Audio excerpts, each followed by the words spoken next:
Welcome to the American Fashion Town Hall.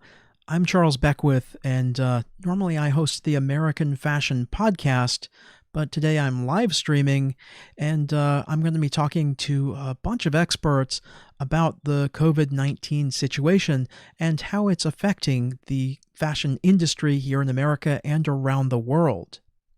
I got rather concerned about how many of you might be feeling right now with your businesses being up in the air. I saw that the businesses are closed. People can't go into stores to buy clothing and accessories, and a lot of orders have been canceled in the last few days, and the supply chains are a little bit in question. And so a lot of people are scared right now, and a lot of people are panicking, but I think panicking's the wrong thing to do. I think we need to come together, we need to focus, we need to strategize, and I've talked to a lot of experts lately, and that's what they're all saying as well. So I feel in good company, but we need to hear from them. So I've recorded a couple of interviews with them, so we're going to watch those first. They're talking about this issue, about the coronavirus and COVID-19, and how it's currently affecting the fashion business. I've cut these together in as efficient a way as possible, and so you're going to watch those first, and while you're watching these clips, I want you to be thinking about questions for these experts who are in the clips, because at the end of it, they're all going to be in a conference together, and you're going to see them on screen together, and we're going to have a group discussion that's live. So we're going to go through a couple of these pre-recorded clips and then go into the live discussion that's the real town hall group meeting. So as you see below here, we have my information from American Fashion Podcast, which is on Twitter. We're at AFPOD on Twitter, American Fashion Podcast, AFPOD. So if you send questions to American Fashion Podcast while we're doing the live stream here and use the hashtag Fashion Together, we will be able to pull those questions together for the panel at the end, and we'll be able to answer your questions. You can also send comments and we can respond to those as well. So I hope this is useful to you. I went to a very small private high school in southeastern Virginia, and between the high school and middle school, which were together, there was only about 500 people in the whole school. And every morning we would go into the main auditorium and have a morning assembly before any classes started. And that's how we started every day. But whenever something was wrong, we would have a special assembly later in the day, and we would all go into the main auditorium, and the headmaster usually would start a discussion and bring up people who had some more information, and we would, as students, usually be able to ask questions, and it was always helpful to come together and have a discussion and to have communication. And in a crisis, communication is very important. Talking things out is important. Being alone in a crisis is bad. So that connection is important. So that's what I want to do with this today. I don't want any of you to feel alone. I want you to feel connected, and I want you to know that there's others of us out here who are thinking about you. We know you're out there. We know there are people who have fashion businesses, who work for fashion businesses, who don't know what's going to happen tomorrow. But hopefully we've pulled together some beginnings of solutions here, and this will be helpful to you. And as you have questions, please do send them in to at AFPOD on Twitter and the hashtag Fashion Together. So stay tuned. We'll go through these first couple of interviews, and then we'll get into the big group discussion that's live. And I hope this is helpful to you. And let me know if it's helpful to you. Again, I'm Charles Beckwith, and stay tuned. I was in Shanghai and in Beijing and Yantai, which is a 3 million people town, so a small town in Chinese terms, right up until Chinese New Year, and then for a little bit of Chinese New Year, so essentially the end of January. And for the first 2 weeks I was there, there was awareness, and Wuhan started looking bad, and people understood that something was happening. But the crucial thing is everyone was already building up to a mass exodus for Chinese New Year. So in fact, Chinese New Year didn't feel any different because Shanghai cleared out for all intents and purposes. And so the streets were all deserted. And so, but that was normal. And of course, it looked odd to me, but it wasn't necessarily a product of the virus. Some businesses stayed open, most closed, but then they were closed anyway. Some of the big shopping malls stayed open, all the food stores stayed open, some restaurants and coffee shops stayed open. So it was, on the one hand, personally, it was very creepy. It was very eerie because I was alone. It felt like I was alone in this city. But I think it also, in China, they're used to doing that. You know, everyone knows what it's like. We have Christmas Day and everything shuts, you know, or sorry, in Europe, everything shuts completely on Christmas Day. They do that for 10 days every year. So it wasn't a great stretch for them to do that. And so the fact that they extended it by, you know, two or 3 weeks, again, wasn't the biggest stretch in the world. Now, I'm not speaking for Hubei province and Wuhan, but certainly for Shanghai and Beijing, you know, it was tough, but it wasn't radically different. It feels like it didn't all fall apart. It feels like they paused. They just pushed pause, and they know how to do that. So, of course, there's going to be big financial implications to the industry, certainly in China. However, it just didn't feel like everything fell apart within a week. And that's what's happening in the West. And I'm struggling with it because, you know, in China, there was no hysteria. And they have a very different government, of course, but there was no hysteria. There was just, all right, Chinese New Year is going to go on for 3 weeks now, which is going to hurt people, but that's all it is. And so, for example, friends of mine in architecture offices, everyone went back to work the same day they were supposed to. They just worked from home. So life carried on, you know, and it felt like that was the assumption. You know, there wasn't the assumption. And I think that sort of leads me up to what I think is one of the challenges before us, which is we seem to feel that if everything can't be exactly the same as it was before, it's all broken and we've all lost everything. And I think that's one of the critical elements of the fashion business, which is that much of what we do is done the same way it's been done for so many years, for hundreds of years, frankly, hundreds. And that's not okay. So this is a terrible situation, and, you know, people are suffering greatly. And I think it's incumbent upon us to think of innovative, new solutions that don't simply involve getting funding to carry on as normal. I definitely think this will change the culture of the fashion business. I think also how it impacts Gen Z and millennials will really be a major transformation. In the United States, and, you know, we're both sitting in New York City area, we never had to wait in lines. We never had to think of, will there be eggs or won't there be eggs in the grocery store? We've always had the accessibility, and we actually were getting quite used to Amazon delivering in 2 days or in 1 day. And so this will definitely change that momentum that it kept building. I think also, you know, as consumers, you can start to question, do you need apparel? Now, for many of us, we've gone a month, perhaps it'll be 2 months or 3 months without really buying any new clothes. And you start to look at your wardrobe a little bit differently. I think, you know, that will definitely change. And this sense of, you know, new clothes always having to be in the stores, more deliveries, more drops, that's going to change too, because we'll have to look at things more from a seasonless point of view. What is going to be the new way to do business, right? It's a whole new world we're facing. And how do you change your business model? But more importantly is, like, how do you figure out how to help your employees in the short term? You know, maybe it's cutting hours, it's cutting days. Like, there has to be ways creatively to think through how not to throw even more people out into the unemployment. You know, I also know of a company that, not a company, but an individual manager who was asking her people to look at courses online, you know, Coursera, and come back and share what courses they were going to take that they thought could help them, you know, individually as well as from an expertise standpoint, I think that's kind of great in terms of keeping them going.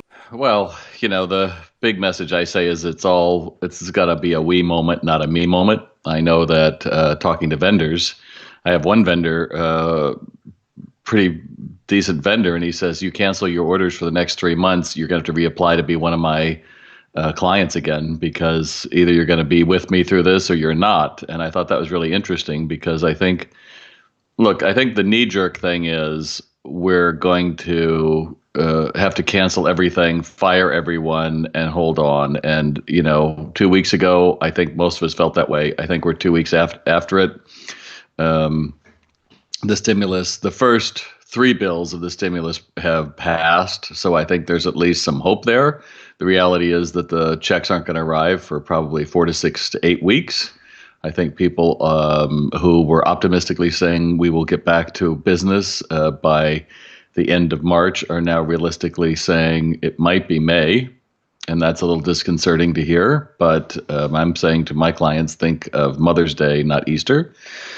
Because ultimately, public health is going to be the one that's determining all of this, and it's going to come from the governors. I think there's very few that are going to give you an all clear. It's going to be a measured response. I think in New York City and Jersey, you're probably going to have harder times to get out of this than other places. But that said, instead of being, my goal is to be the voice of reason. I don't want to be Pollyanna, but I don't want to be Voldemort. Who's going to get hurt the most from this? Absolutely, it's apparel business. You're going to see the most colossal clearance sale ever because all of these warehouses will have been closed for anywhere from 3 to 6 weeks. Not about your local retailer, but also their distribution company, et cetera. And just getting through it, there's not enough third-party places to put the stuff. So, and yet demand won't be there. That's the other thing, that until people feel like, okay, I have a paycheck, I can pay my mortgage, my kids have some, are finally going to get the hell out of the house and go back to school on a certain date.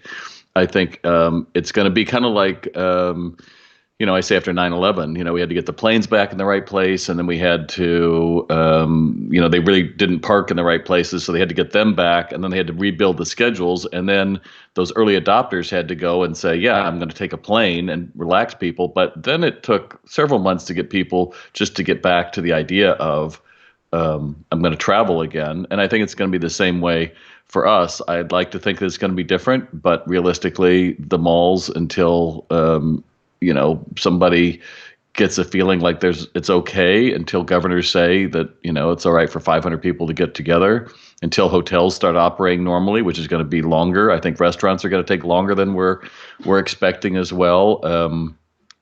I think the main thing that's incumbent on all of us is to plan that the clock is ticking, meaning we're going to get back to normal. It's going to happen. We're seeing that the evidence out of China. I had the Retail Store Tours sent me their Chinese reporter just a few days ago showing people are in Starbucks. People are shopping again. But it's not widespread. It's happening slowly. That's what we have to hold on. And I think ultimately that's where we're going to do it. But I think anybody that tells you that everyone is going to be online going forward, everyone's going to be working at home, no one's going to be going to the mall, no one's going to need fashion, I just don't see that. I think that the consumer has been put on pause. Demand is building because they, even the online sites, they're, give us 40% off everything, and demand just isn't there. And until we get some hope, it's not going to be the stock market. It's going to be the governors that give us hope that, okay, we've turned a corner here and we can go out and shop. Does that all make sense? Yeah. I mean, right now people are terrified of cardboard. They don't want it coming in their house. Yeah, people say online is the one that's going to benefit, but I've seen people saying that their hand sanitizer are using it so much that they're destroying the phone covers and all these different things because they're going overboard. So it certainly is a time of panic, and I don't mean to minimize it, but I also think we just have to have a reasoned approach to what it means for retail. What's the best strategy for brands and retailers here to be ready for when things open back up? Well, what I'm saying is you pretty much have to look at your business as you are opening a new business now. You really have to understand, okay, so who is my customer? Why do I have what I have? What's a unique branded experience? Because here's the thing. When those early adopters go out into the mall, they go into your boutique, it damn well better be a raving amazing experience. And if you are tentative and you don't train your employees, and we're all going to hang back while people look, and we're going to social distance by 12 feet, or and just hope something magic happens, that's the death knell of retail, unless it is expanded, bringing that fun back and that magic back. And you have signs plastered all over your business. Wait for us to sterilize the fitting rooms before you go in. The more I think you make people conscious of it, and the more that you panic bringing that in, and the same thing with your employees, I don't think anyone's going to want to. They're going to make that tentative walk out. But if it's not exceptional and they don't feel safe, or they feel it's just too weird to go into those stores, they'll find somebody else that they'll go into. But make no mistake, they're still consumers. They're still going to want to, 70% of our economy is built on the consumer. And I still think they're on the pause button. I don't believe that they are never coming back, or they're going to come back, little and few between. In supply chain, there's a lot of time and effort put into optimization. Trying to make things as efficient as possible, as low cost as possible. That's great normally. But when there's what some people call a black swan event, something that's, the unknown, or something that's not foreseen, what happens to really efficient supply chains is they break, and they break in a pretty catastrophic way. And so that can be access to a huge manufacturing network, or that network going down, or there can be what we call sort of like upstream issues where maybe the manufacturers are back online, but their manufacturers for raw materials, like the materials that are required for the 95 masks, are down. And what happens is that it's very difficult to jumpstart the engine and get everything flowing again really efficiently. And so what we're probably going to see here is what they call the bullwhip effect, where now all of a sudden there's a huge amount of demand for certain things. And so all the way up the stream, everyone's going to be going into full capacity. And then what'll probably happen towards the end of the year is that we'll have such a crazy surplus of masks and materials for the N95 that we'll be trying to figure out what to do with it. I was wondering what the impact will be with all of these small designers and small factories that are just starting to make masks out of whatever materials they can find without having orders. Are they going to endanger themselves in that way? Absolutely. I think there's, I understand why they're doing it. I think it's amazing. However, diverting resources to away from things that are core to their business, I think is going to be potentially, scary in a few months, as hopefully orders are starting to come back in for them. I do think, we've seen a ton of manufacturers now all switching over to producing masks, which is great. But now we're kind of seeing issues around like the distribution channels. So there are masks. How do we get masks to the right place?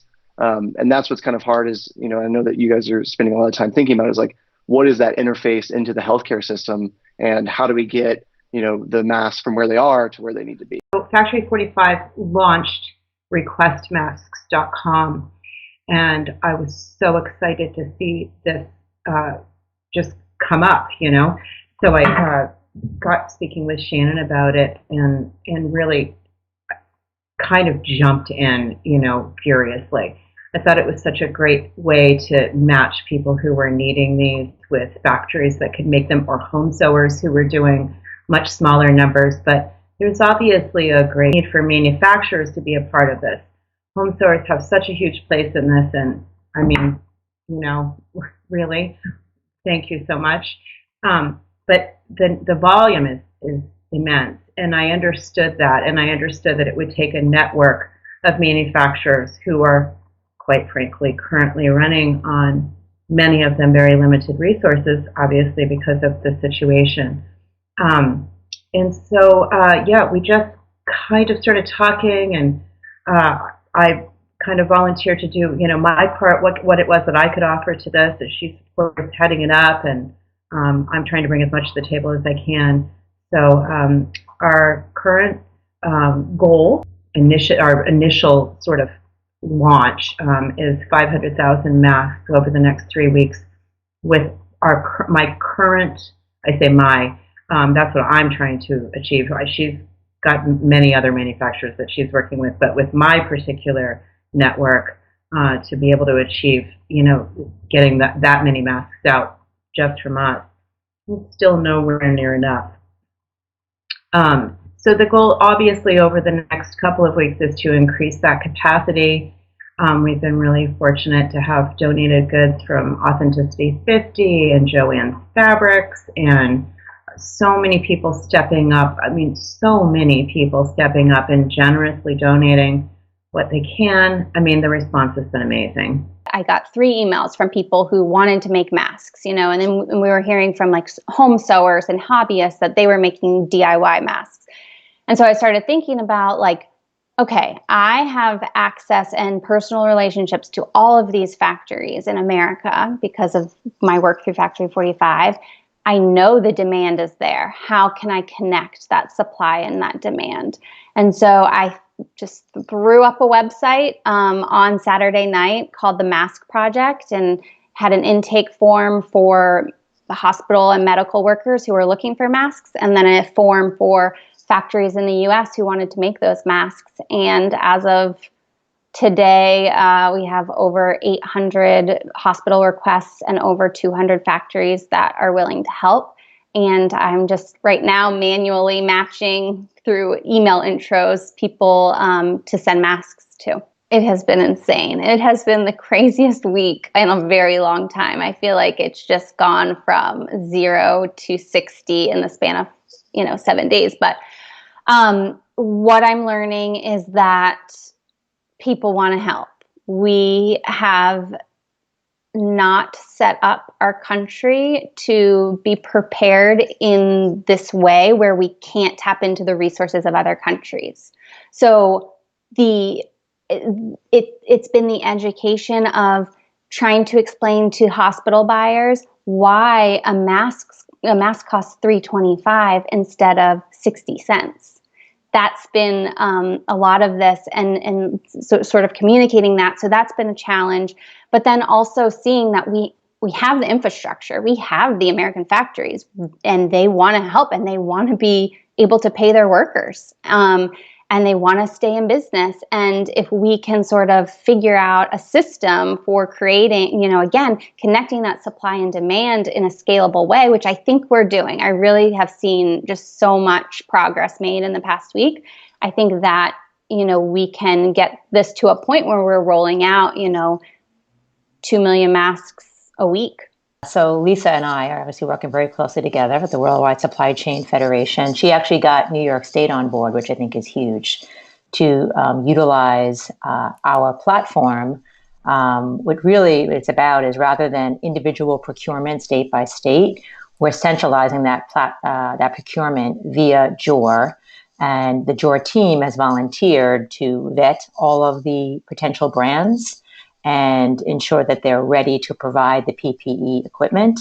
So we are either vetting brands who already know how to do PPE, but we're making sure they're real, that they can actually deliver. Right. Or in many cases, people are starting from scratch but want to help, and we're hooking them up with the World Supply Chain Federation to actually start at square one. And this is how you get FDA approved. This is where you get the fabric from. So we're working both paths, and it's a team of volunteers at my company that I'm very proud of, who are doing this in our so-called spare time. What I'm most enjoying, honestly, is you have this industry that's on its heels right now with all that's going on. And the fact that their first thought is to give is just amazing to me. So those conversations have been absolutely amazing and touching to have. I personally was phone banking yesterday, calling up brands, and thoroughly, as horrible as this situation is, just enjoyed meeting them and hearing their stories. And, for them, this is a little bit of a path forward, because the difference between what we're doing and others is we're not looking for donations. We actually are paying these brands. Okay. So this enables them to keep, their folks paid. Well, what the people should know is that oftentimes people are going to ask for things that are either FDA approved or that have certain qualities like BPE or PPE, that, filtration efficiencies that VP, BFE or PFE, filtration efficiencies for particles or bio things that we don't have access to that fabric. I'm sure somewhere in America there's some somewhere, but the lead time for getting it is long. So that we do have to shift and accept the fact that with what we have, we will have to make a good version, but not the optimal version. Reaching out and connecting to hospitals, calling them and asking them what you can donate, nursing homes. There's so many caregivers, the general public, they're all looking for these. Woven cotton, a tightly woven cotton, but not so tightly woven that the breathability becomes an issue. Shirting is really good. We've purchased the carbon filters, the polypropylene, spun-bond polypropylene covered carbon filter inserts. So although this isn't the absolute best option, it's a really good one, and it's washable, and it lasts, doesn't have a shelf life of 8 hours. It's not disposable. So it will provide some protection biologically and physically, but I think also mentally too. I think that's an important piece. We're just spinning them out and getting out as many as we can. A lot of masks. Who knew? Yeah. We are creatures of habit. And the sooner we get back to normal, the more we're going to forget like we went through this. I mean, most of us don't remember really what 9/12 felt like. Because a week later, there was Bush throwing out the opening pitch at Yankee Stadium like, oh, well, it's back to normal baseball, right? We're not going to get that this time. We're not going to have that. That they out there is somebody in our family or somebody on the street. And how do I get out of the, oh, my God, they could all have this, into a place where we say, the dangers, the number of new cases reported 2 days in a row have gone down. So maybe we're through the worst of it. The retailers that are going to win in this, it's a new world, it's a changed world, are people who are really ready to embrace making their customer feel confident and feel comfortable inside their stores. So some of our systems have the ability to essentially say that the fitting room's been used, so let's clean it or prepare it for the next person. Typically, that meant removing garments and resetting the fitting room. That changes now when it could mean as much as sanitizing the room. And if you're looking to really make people comfortable as a destination after they get back to work, I think that you're going to need to be cautious of that, because the virus isn't going to go away. And there's going to be groups of people who have suppressed immune systems or other issues that are going to be very cautious about going out. So if you can open your door and say, we have a really great solution to that, or we're really going to take care of you, I think that those retailers are going to be able to bring in those extra people, which is going to be important. The amount of calls that I'm receiving on a daily basis, all the way upstream from the factories, is starting to become very alarming. I think earlier this week, we saw about, $1.5 billion in cancellations in Bangladesh. I think by the end of this week, it's almost crossed $2.5 billion. And what we're seeing right now is that everyone, every retailer has basically, and I'm using every, that's a general statement, retailers like Walmart and whatnot are still taking in product, and obviously they have a food component, so they're still open and operating. So they are still generating revenue and have a consumer base. But for the most part, anyone that's apparel only or footwear only has canceled everything in sight for the next few months. If we go all the way upstream to the factory level, this is very challenging because a lot of these businesses are almost month to month, right? And so they had these bookings on the books. They were expecting these things to ship. Some of these things are on the water. Some of these things are in the ports. To have a cancellation or to have cancellations of this magnitude means they're not getting paid. How is that legal? Like, don't they have contracts where people are supposed to pay for things already? How are they canceling? It's very interesting that you bring this up, because I've been on phones with several lawyers over the past few days. One of the bigger concerns around the legality of this is everyone now is starting to push out their payment terms and just say, hey, Charles, we're now going to pay you in 150 days instead of 30 days. That's starting a domino effect down with the factors and everyone, because the whole system is based upon, you get an IO, you get a PO, you factor that. Those factors have certain insurance. They're making certain bets based on receiving money from the retailers in X number of days. They have no visibility out to 150 or 180 days. We don't know if these retailers are ever going to open their doors again. So now it's just becoming chaos. And there are questions whether this is in fact legal. But I like to look at the moral and the ethical side of this. No one is saying this is not a survival of the fittest mindset. And yes, you need to conserve cash. But you don't want to put your factory partners out of business, because when this does turn around, and it will, right? If you look at any great war, any great pandemic, or any horrible time in history, we do get out of it. But if you collapse your factory partner, who's going to manufacture your goods when things come around? And also, if there is massive consolidation on the back end, or these factories, they're going to remember who took care of them and who didn't. So I think there was a tremendous video that was put out by the president of the BGMA earlier this week. And I thought the message that she talked about was very impactful. She was saying, look, we have to be in this together and try to figure out some solution. Can you pay for the CMT just so the factories can get their workers paid? Can you pay for the fabric but hold it until you start to, how can we, share the pain a little bit? If we just completely leave the factories and say, sorry, or leave the things at the port, sorry, let's just think of this from a humanitarian standpoint. A country like Bangladesh or Cambodia or Pakistan, you have millions and millions of people that could be out of work.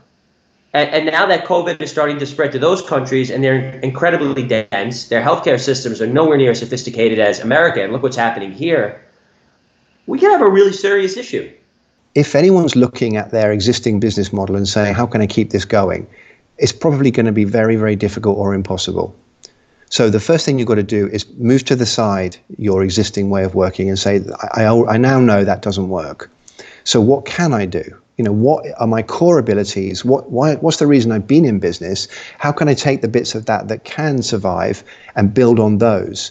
And that's going to be a very different model now, because, our inclination here seems to have been, everything's broken. So what do we do? Our core platform, which is the Joor platform, first got noticed because when Paris Fashion Week and Milan Fashion Week were essentially canceled or limited travel, both weeks actually depended on Joor from a digital perspective to ensure business continuity. So the brands, about 75% of the luxury brands globally use Joor anyway, but what they shifted to was using our virtual showroom. So to ensure business continuity, buyers couldn't travel, so they sent links to those buyers of shoppable showrooms essentially. And that enabled order taking to continue. And as a matter of fact, our platform saw a 2.5x increase in order taking. So that was the first way that Joor helped. The first way that Joor helped. The second way we're helping, and we're seeing in the industry now, is that there's definitely a situation of folks canceling orders, which, Charles, you and I are aligned on that we don't want folks canceling entire orders. There is a future here in retail and wholesale, and you're going to need merchandise down the road. But what Joor is helping with is stock balancing. So our platform, being digital the way it is, they're now able to, if there are some cancellations of some parts of an order, they can take that back as a brand on our platform and redistribute on our platform to the marketplace. And the people right now who are taking orders are obviously e-commerce players. So partners of ours like ShopUp, as well as smaller e-commerce players, are still in business. So we're allowing for that restocking and redistribution. So those are two ways that the core Joor platform is helping. There's a lot of reaction right now. I think people are making decisions out of fear, and I think that that even starts, all the way at the point of the customer and the fear, and so it kind of is having a huge effect up the chain. So retailers are afraid that consumers are not going to buy. They're cutting their orders entirely, or at least largely. I know a lot of investors are telling companies to cut their forecast 20 to 40% for the year. And so what we're kind of seeing is just a lot of reactivity. And so for people that are sitting on inventory, it's super scary because, they either, are going to have to sell things at a discount to try to get some cash flow. And for people who don't yet are trying to place orders, I think there's a huge scrambling because traditionally a lot of brands will have one supplier for, one type of product, whether it's knits or wovens. And in a situation like today where that supplier goes down, the entire rest of your year is potentially at jeopardy. What we've done at Cala is we've spent a lot of time over the last couple of years building out a network. And so we've done the hard thing, which is to try to make redundancy work. And it's very difficult for a brand, especially if you're doing just 300 units. It's gonna be hard to get one factory to do 150 and then another factory in another country to do 150. The costs historically would be prohibitive for that. But I think now, through the lens of a pretty massive supply chain disruption, a lot of brands need to start asking themselves, is it worth paying a little bit more per unit to have a supply chain network? And so were there to be another sort of disruption, that they could still produce the products that they want to. I think now's a great wake-up call. And there's going to be some brands and retailers that learn a lot from this. And there's going to be a lot that kind of go back to business as usual.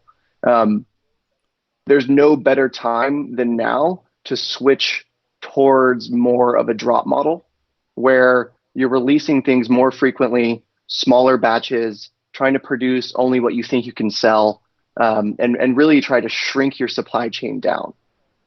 Anytime there's variability in demand, the best practice is you want to shrink your supply chain as short as possible.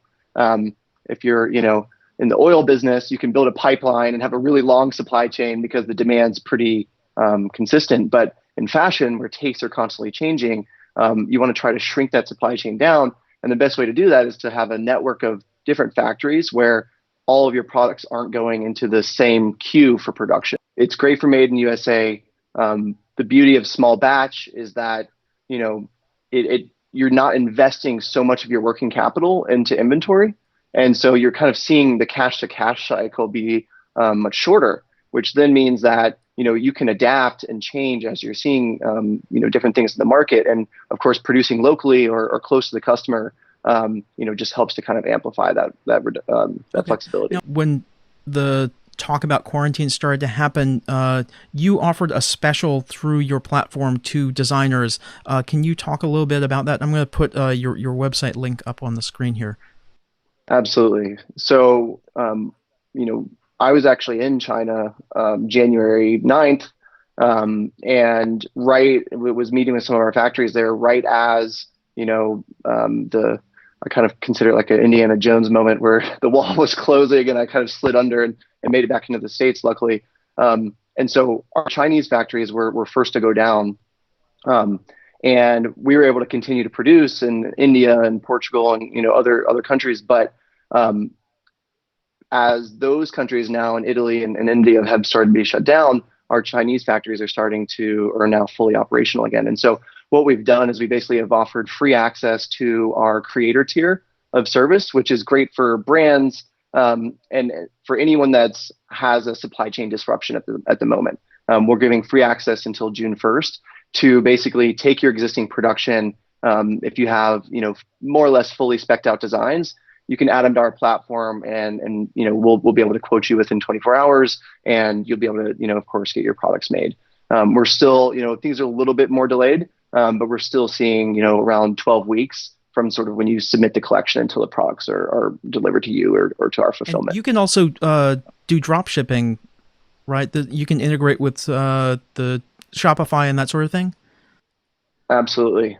For a lot of brands that are heavily dependent on wholesalers, the thought of going direct to consumer is pretty scary. Like now, I have to pack all these boxes. My local, USPS is, slammed with people right now. And so we offer fulfillment and our fulfillment infrastructure is currently, fully online. The 3PLs that we work with also supply a lot of medical goods.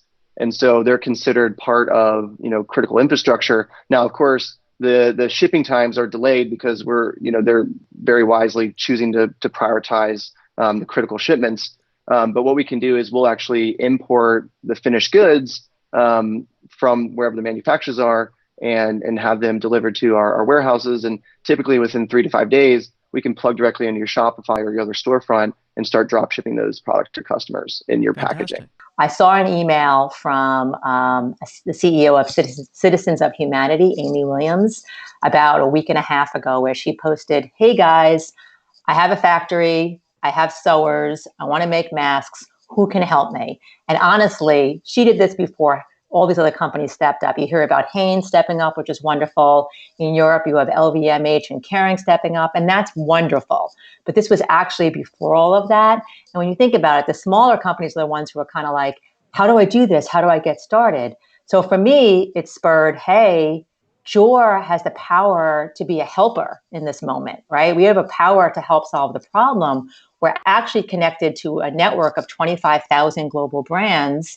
And I'm sure a lot of them would love to redistribute their workers where they can still pay them to helping the world, essentially. It turns out that the exact same day, no joke, Lisa and the Worldwide Supply Chain Federation also had the idea. And they were starting to mobilize and create entry forms and ways of collecting the data, but didn't necessarily have the reach to get the brands and make that connection. So Lisa and I met for the first time 1 week ago today. Wow. Realized what each other was doing and built up a group together where in 5 days, we've essentially created a supply and demand type of marketplace for this. So you guys are now connected with New York State and working with the New York State government, which is fantastic because a lot of people have been asking that question, how do I talk to the governor? How do I actually help them get the product? So you are now part of the supply chain. We're one of their suppliers, which is great. Yes. And one of the advantages of doing it the way that we're doing this is that each state currently has their own procurement process. And that is very cumbersome for a brand to have to, it's like a silo. I have to submit to Connecticut. I have to submit to New York. I have to submit to New Jersey. And everyone has their own way of doing things. And if you're especially a smaller brand who just wants to help, I have sewing machines, it's hard. But what's really different is this isn't a donation-based system. We understand the brands who are going to put their people on this need to be paid. They need to give their folks salaries. And so we have negotiated payment for this. And in many cases, upfront payment, which is what's required so that you can, in fact, pay your people to do the work. Well, not just that, but China is basically doing no credit right now. So they're expecting you to not be able to pay later. You got to come with cash if you want to buy the fabric. Right. Correct. Honestly, I believe that it's the brands that see this as an opportunity that are going to survive, not to take advantage or profiteer off of this, crisis. But if you can get your mindset to the point where you're thinking, okay, the rat race to success has been stalled. Everyone it has shrunk. So that can be a really freeing thing. If you get the chance to breathe, you get the chance to evaluate, to reassess. You can look at, digitizing your workflow and your invoicing. You can, if you were, mainly focused on wholesale and getting in boutiques, reroute your efforts to e-commerce. You can take this time to learn new skills, refresh your website, look at your email automations, focus on conversion rates. I just think there is a lot of opportunity here to take a breath and see what's working, what wasn't working, and reassess. And not to mention, there's the whole other side of innovation. I've seen knitwear brands that now, they're worried about, pushing $200 sweaters, fine. So they're making knitting kits instead, and they're selling those to customers because they know everyone's inside. So that's another, revenue stream. I've seen, my husband has a company called Project Repat. They take people's memorable t-shirts and they turn them into t-shirt blankets. And so they were worried that people wouldn't go to the post office to send their shirts in for blankets. So they set up pickup where you can just schedule at the post office and have your shirts picked up. So I think there are brands that are looking at ways to innovate and taking this as an opportunity. And instead of panicking. This is time to also work on things that you didn't have time to work on before, man. Like, look at your website. Why aren't you why are your conversions so low? Okay, maybe focus on that for a little bit, right? There's so many things that people could be doing right now so that as soon as this does calm down, they can take advantage of some of the pent-up demand and things like that. So, which will happen when it does lower, there will be pent-up demand. And the people that invest now, they put their time in, they're going to have dividends at the end. The reality is June market may have to be digital, but it needs to happen. And it can happen entirely from our homes if necessary, if everybody's on a platform like Joor. Well, for us, because we're a fiber producer, we do have a production facility in Mobile, Alabama. That is still running. All of our facilities are still running, even at our headquarters in Austria. We have seen, certainly a lot of changes coming from the market. It's the trickle down as the retailers cancel their orders with garment makers. It goes to fabric, yarn, and down to us. We've been working very closely with market partners to help them in developing products for masks and gowns. As you've seen in the headlines, companies, whether it's Nike or Gap, they've all been working on developing programs to support the immediate needs of protective wear. We've been working through our supply chain partners to support in making those connections. And I have to say, personally, it's not even if it's Tencel or not. It's just how can we make the partners connect. And last week, I saw a lot of that happening organically. There's a lot of community boards, even some of the notes that you've sent around, AAPN, NCTO, USFIA, all these organizations are really helping to connect people during this time, which I think is essential. And if we can keep the supply chain to support what's needed right now, it's also relieving some of those inventories that have built up in the market so that when we do reopen, then there's a freshness to continue and go forward. But yesterday I took a long walk with a friend and we went down Madison Avenue. I mean, not that it's only about talking about Madison Avenue or luxury, but the stores had emptied themselves, most of them, of merchandise. And seeing that was just a stark reality. Obviously they're doing it because the longer this goes on, I hope it doesn't happen, but from a crime standpoint, it could get really bad. And a lot of stores had their windows boarded up. So it feels really bad. The only thing that gives hope, I think, is listening to the governor. The bottom line is we have to get through this. So it's kind of like, how do you look ahead, right? To protect people, to think about new ways of your business or to protect your business. I think the people that are on the retail side canceling all orders is a mistake because you're still in the business. We're going to open back up. It may not be till, I don't know, I'm not a doctor, I'm not an expert, but May, June, July, you're going to open back up, and having nothing on the shelf. When you think about it, all these people who are at home, I can't wait to get out to a store.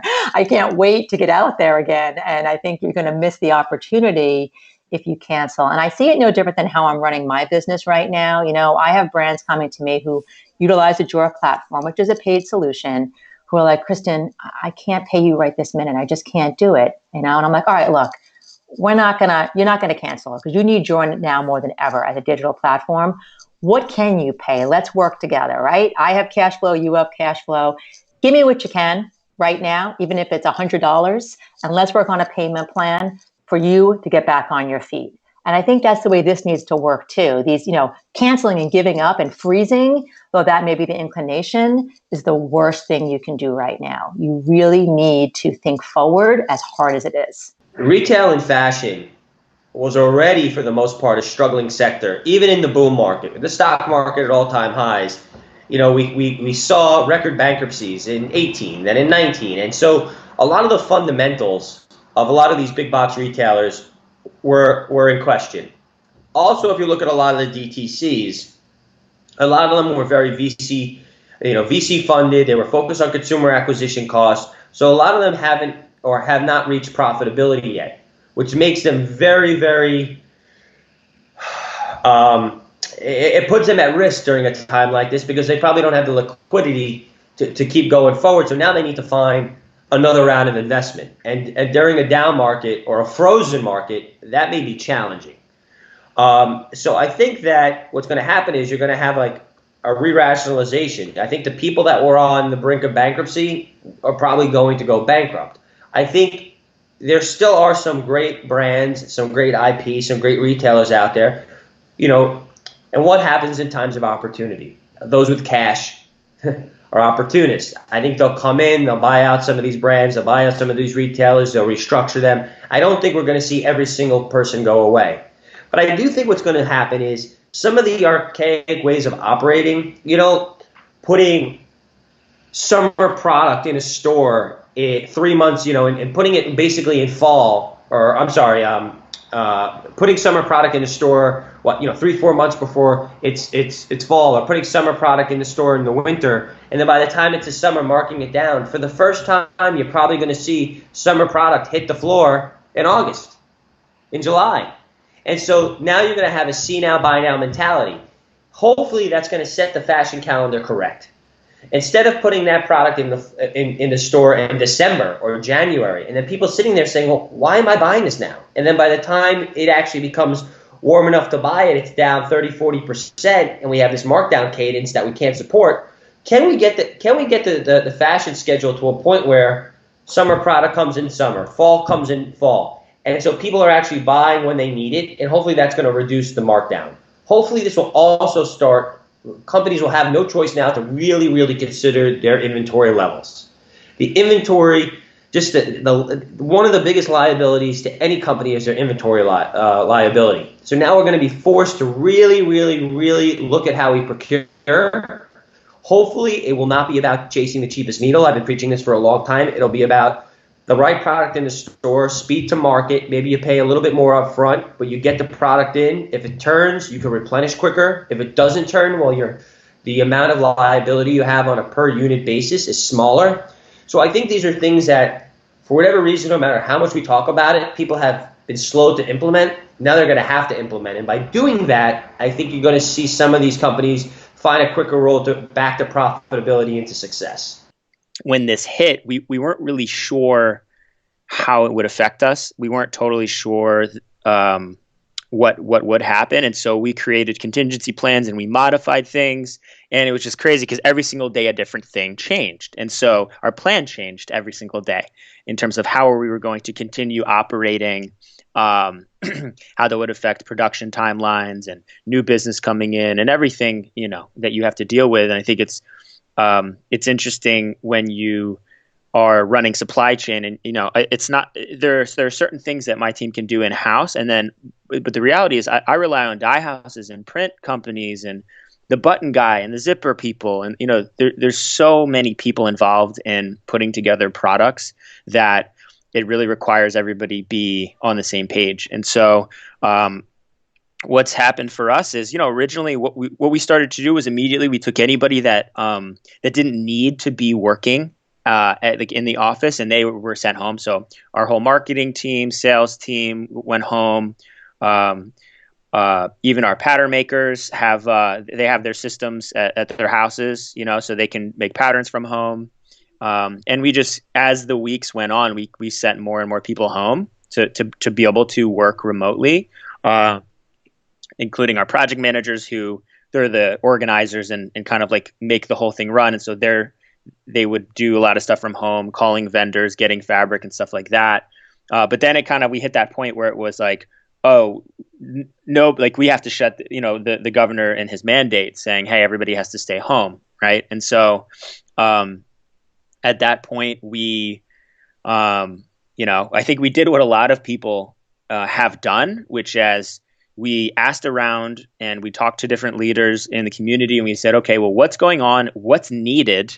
And how can we support? How can we do? We just needed to do something. We didn't want to just like lay down and just be like, all right, we're done. We're shutting down. Everybody's laid off. You know what I mean? And so we started having conversations with different medical people, and it was like abundantly clear that there's a massive PPE shortage, and personal protective equipment is in very, very low supply in terms of what's needed. And so, yeah, we basically over the past week just a few days, we cracked out a bunch of prototypes for masks, gowns, and things like that, and we're now producing masks and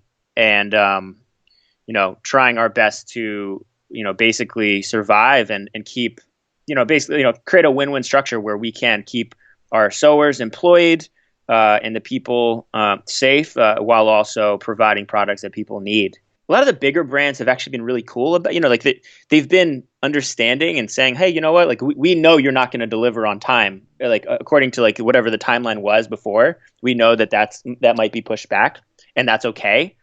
Mostly because they don't have anybody to sell it to anyways, so they don't really care. So that's been cool that I haven't been like grilled. Most of these people are like, yeah, we'll give you some more time, like we'll see what happens and everything like that.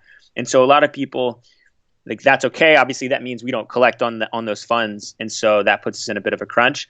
But I will tell you that one of the more inspiring things has been that, because we are a company who like creates products that people like just invent and come up with, we've just had so many people reach out to us who want to make products that have something to do with what's going on right now, some way to help. And so there's been just so many people reaching out.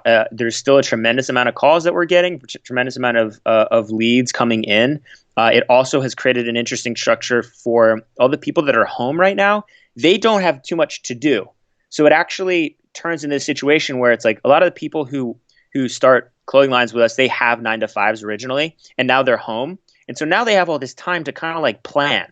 And so it's actually been kind of interesting because we're actually able to get them going. Start with the planning process. Start with creating the designs. Figure out what kind of fabrics we want. And so I think it's probably hit other companies a lot harder than us. And so we've been fortunate that things are moving. Our onboarding team is still getting new brands in the door and getting them going because ultimately, if they're just getting started now, Q4 really is the time when they would most likely be launching anyways. According to the data, most people do spend 4 or 5 months getting something going, and so that puts us at October.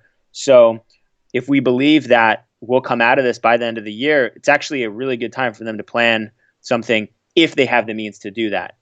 We're not pressuring anybody to start a line unless that's something they really believe, like have wanted to do and are going to do anyways. But it gives them the time to work on that. So there's that. And then of course, my team is just, getting a lot of outreach from people who need different medical supplies and scrubs and just, there's all sorts of interest. And I'd say I've been overall pretty surprised at how much conversation is continuing to happen around production and product making. So that gives me a lot of hope. And so we have a longer cycle. And so as opposed to if I had just a store and I was selling clothing, all right, I just have to shut down. That's it. No money in and I'm done. Because what we do is we build out production for brands over many, many months. I think that gives us a little bit more time right now. As a local manufacturer, every single day we're still having conversations with designers and helping them to progress. There's no stagnation in terms of what's going on. Things might be a little bit slower, but there just isn't stagnation. And at the end of the day, this is what I tell my team too. Like whether it's brands that are out there selling dresses or it's my team talking to the brands, you have a captive audience. If you look, most people are just sitting around at home. And so you have to look at that and say, okay, well, is there something that I can provide of value to other people? And you hope that as a designer, you're doing that anyways. Like that's why you started these brands, is to create something of value for somebody else. So instead of saying, hey, I'm just going to shut down, I'm not going to get started. Look at an opportunity that you have to create that and put that out into the world. And then it's just a matter of logistics. And so right now, what we are doing is shifting our logistics so that we can continue to make sure that every fashion entrepreneur out there has the ability to continue creating for their customers. So for anyone listening out there that's not a member of Sourcing Journal, we know that this information is very much needed by the industry. We have our editorial team working around the clock to try to provide the industry as much up-to-date, on-the-ground information to help you guys make informed decisions. We know that during this crisis, so we want to make sure as many people as possible can enjoy and get access to this content.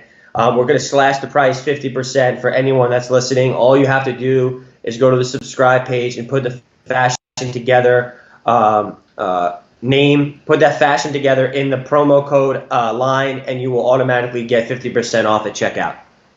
The fact remains, we're not going back in time. And since the online retailers are having your lunch already, what are you going to do? How are you going to address that?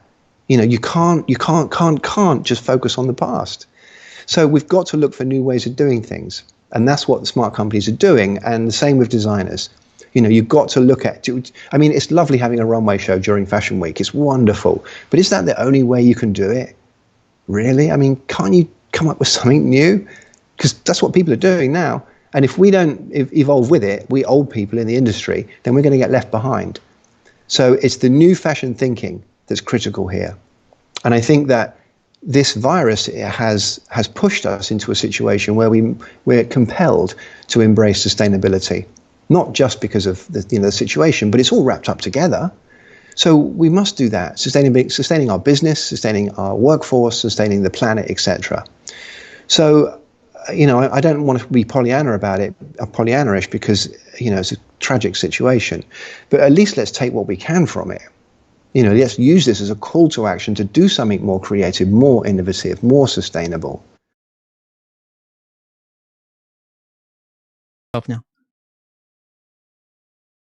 And we are live. This is the American Fashion Town Hall. I'm Charles Beckwith, and I'm joined by a bunch of experts here. Lisa Morales-Helbo. Hi, Lisa. And Bob Phibbs, the retail doctor. Kristin Savilia from Joor.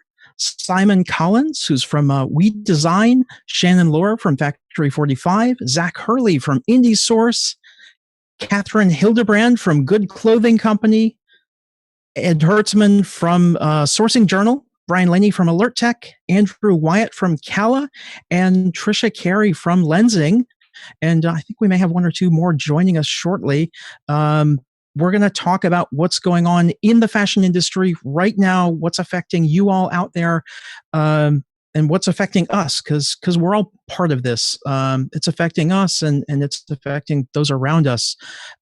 So, Simon, I wanted to start with you because, I started with you when I cut together this kind of video mashup of everybody talking about what they were kind of starting to think about with this.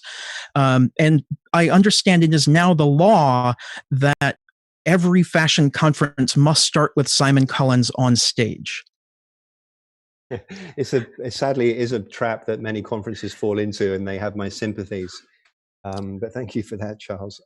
So look, Charles, I was just we were just talking before we went live, and Rob made a very good point. I was making the point that I was in China just before it all kicked off in China, and there seemed to be a calm acceptance of pausing everything, of course, addressing all the horrible challenges that remained, but not a hysteria to throw everything out the window because the world was coming to an end. And the impression I'm getting right now is that there is that case here. And I naively ascribe it to this fanatical protection of the shareholders. But as Bob rightly pointed out, of course, businesses have massive overheads and they have day-to-day considerations. Nonetheless, it feels very different to how things were approached in China. Now, yes, China's a very different system, etc. But they got plenty of big businesses that had to get by without any money and without any income, etc. They're not smarter, but there just seems to be a different approach to it. I think there might be something to learn from that, because I now see China going back to work, and they were prepared to go back to work. And I don't know that we're thinking about that right now. I think most of us are thinking about going back to work. We don't know how, but we'd like to. So Lisa, you have something to say.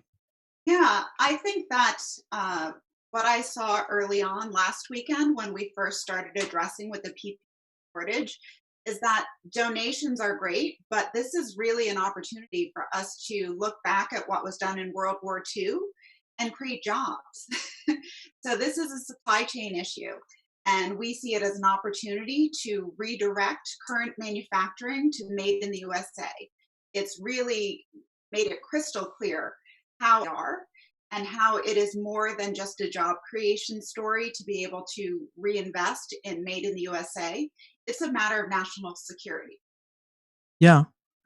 So I was trying to talk last week with some of the representatives in Congress, and we started the conversation about rent relief, which would really help. I think having a 90-day timeout on commercial leases, I mean, it would obviously help people with apartments, but also having a timeout on the responsibility to pay your real estate taxes for the landlords and for tenants to pay if they are not currently able to occupy their commercial spaces, whether that's an office or a store.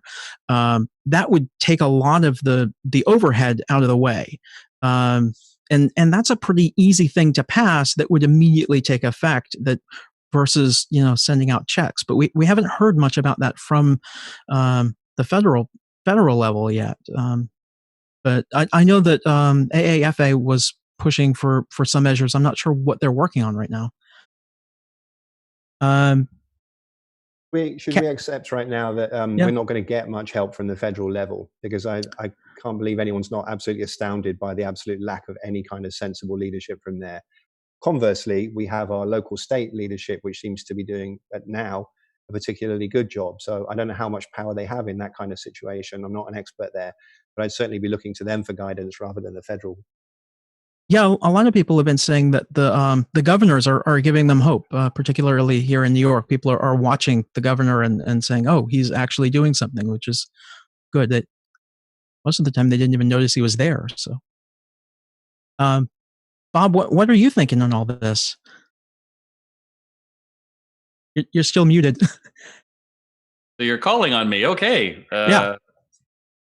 I think that it doesn't help to be looking at blame and what should have and could have and everything. The reality is that fashion has a huge problem. This is going to be the mother of all clearance sales. There has never been there's not enough third-party retailers to get rid of this stuff. And it's going to be punishing as vendors are trying to they're going to see how low they can go over their suppliers. And anyone that doesn't see that, I think, is in denial that quite simply there's too much stuff that is backlogged that will take a long time to move through. And as this new consumer comes out, the idea that it's all 70% off, Macy's already did that for holiday. So there's not enough backstage passes you can open for this.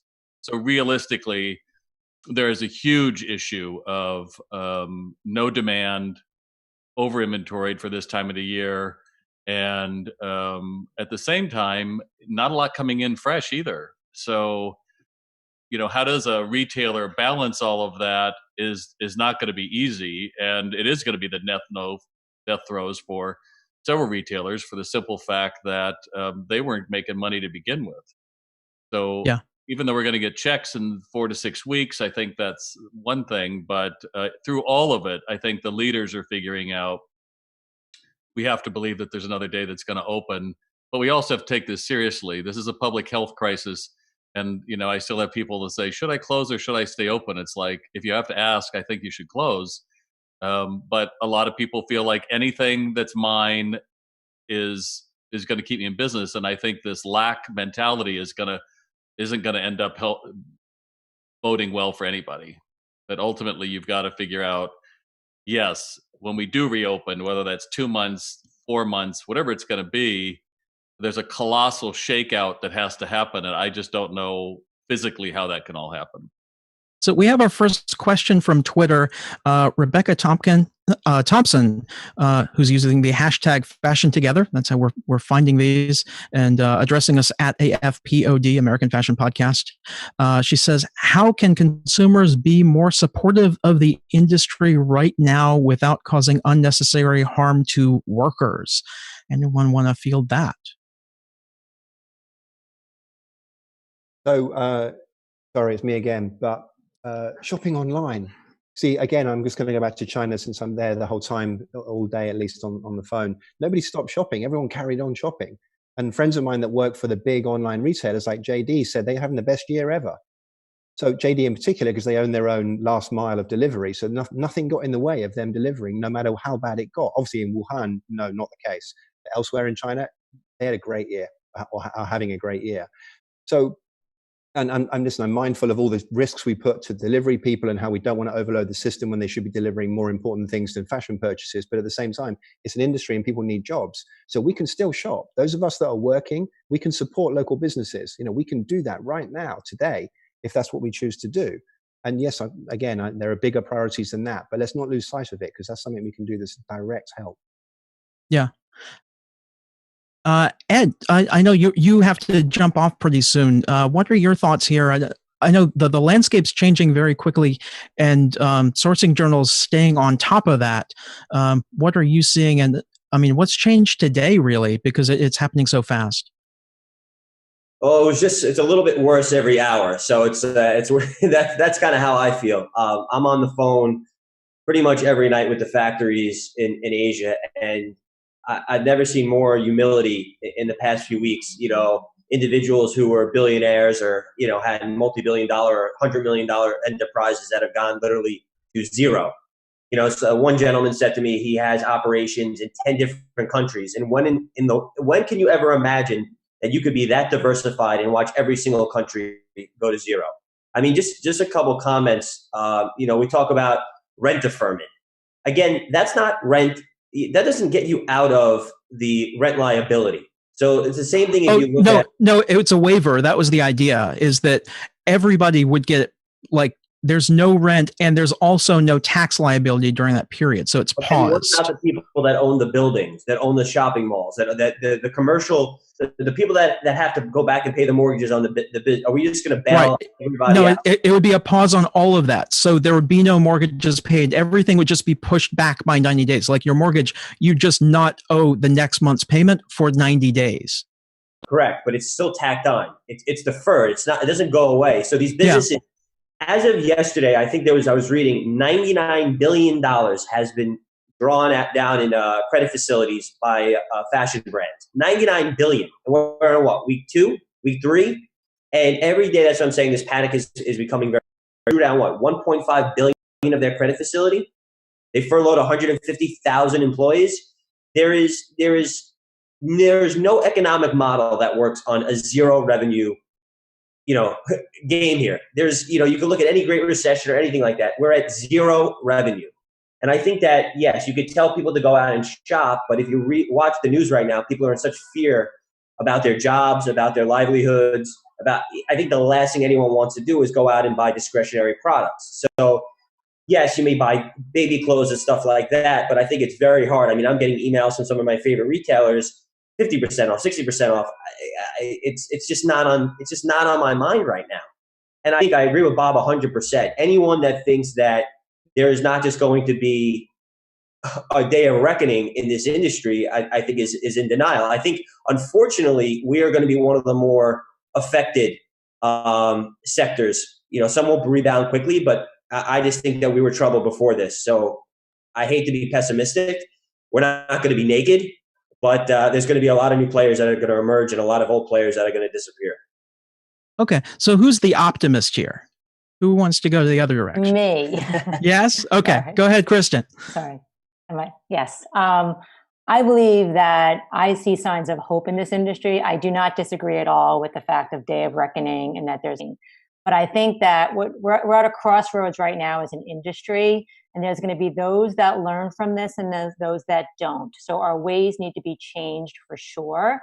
But one of the signs of hope that I see from my own platform is that demo requests have never been higher. What I mean by that is people are realizing there's going to be business and it's probably going to be digital. Therefore, I better get myself ready. And we're seeing this from all sizes of brands, tiny brands, large brands. And to me, that's hope. That's people getting past that moment of freezing and realizing it's going to open back up. It's going to be really hard when it opens back up, but I'm going to have my company prepared when it opens back up. And those are going to be the people that survive. The ones that are absolutely frozen right now in fear and no movement, it's going to be real tough for you to make it through. So action versus inaction, problem solver versus being part of the problem. And I'm a little bit different than Eric. I'm shopping right now, actually. I'm doing it. So I'm online and I'm buying cards from the small businesses in my town. and I'm shopping. I bought a beautiful blazer from Bloomingdale's the other day. So I'm part of the solution is how I see it. So that's my point of view. It's interesting to me is I think it's bring for some hope. I think the hope that I see coming out of this is that we're going to have a real catalyst for pushing the industry to get to circularity, small batch production, and on demand. Because a reckoning, if ever we would have one. Preach, yeah. It really, I think, is a massive opportunity for us to all catalyze behind this new paradigm. And I've been trying to push for this paradigm shift for about 6 years. And I'm so grateful for Kristin and Joor helping us, and all the other partners, Masks for Docs and different government organizations that have been reaching out. We've been able to stand up an operationalized end-to-end local distributed collaborative manufacturing network across the United States in a week. And it's only because all of these technologies and innovations currently exist. Just all the people that should be investing in the infrastructure are putting it on the startups to raise capital to build what these companies need for their own future. So hopefully this is a wake-up call for the industry that they can't be so reserved in holding on to their capital. They should be taking risks, investing in early stage companies that are going to ensure their future viability. Yeah. Yeah, and Charles, I'll weigh in here because, from Lisa, I really like what you were talking about, going to small batch and sort of rethinking about how do we challenge the system that was put in place probably 30 years ago when we began outsourcing.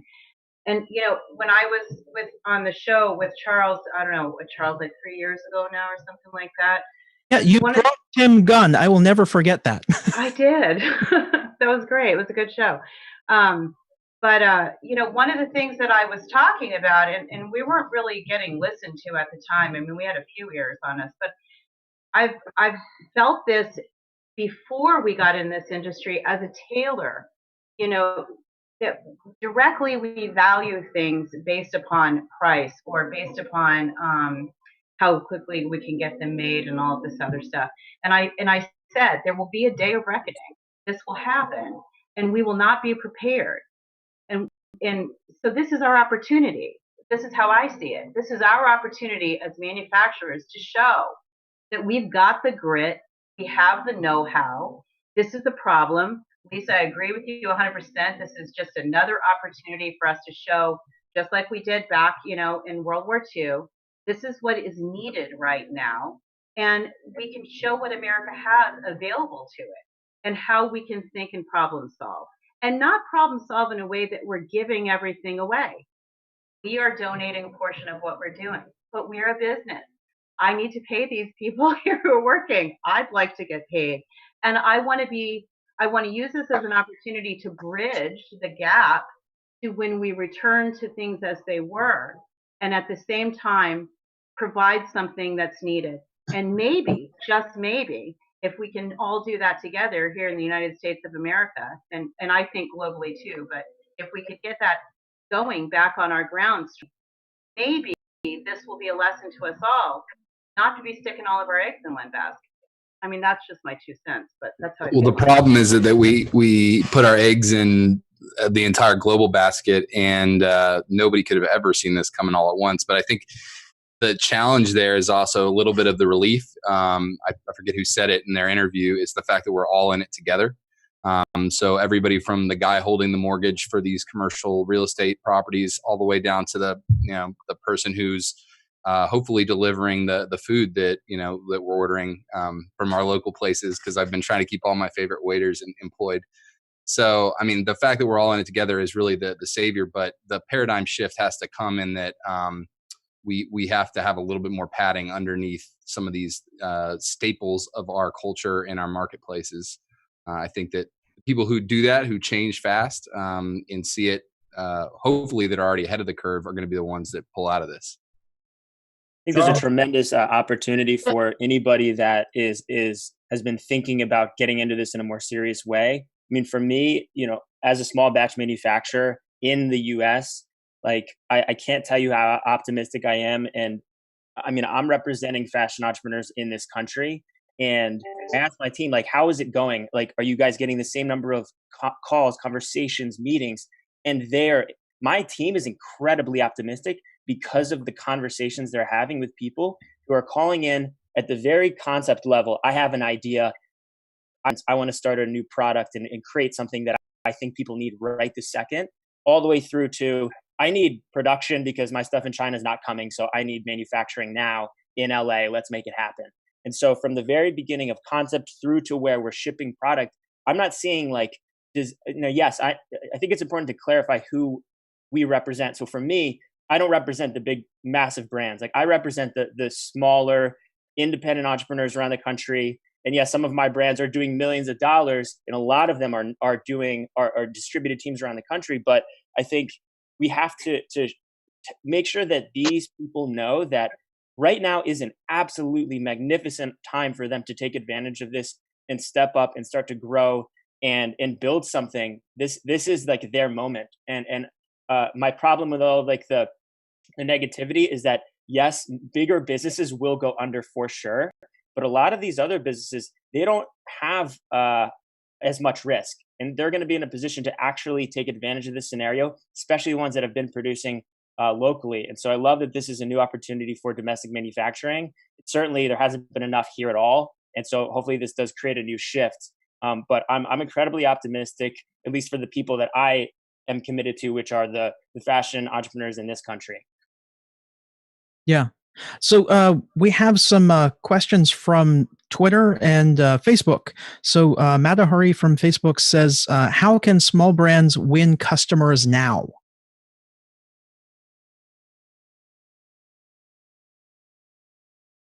I'll take this one. I think Okay.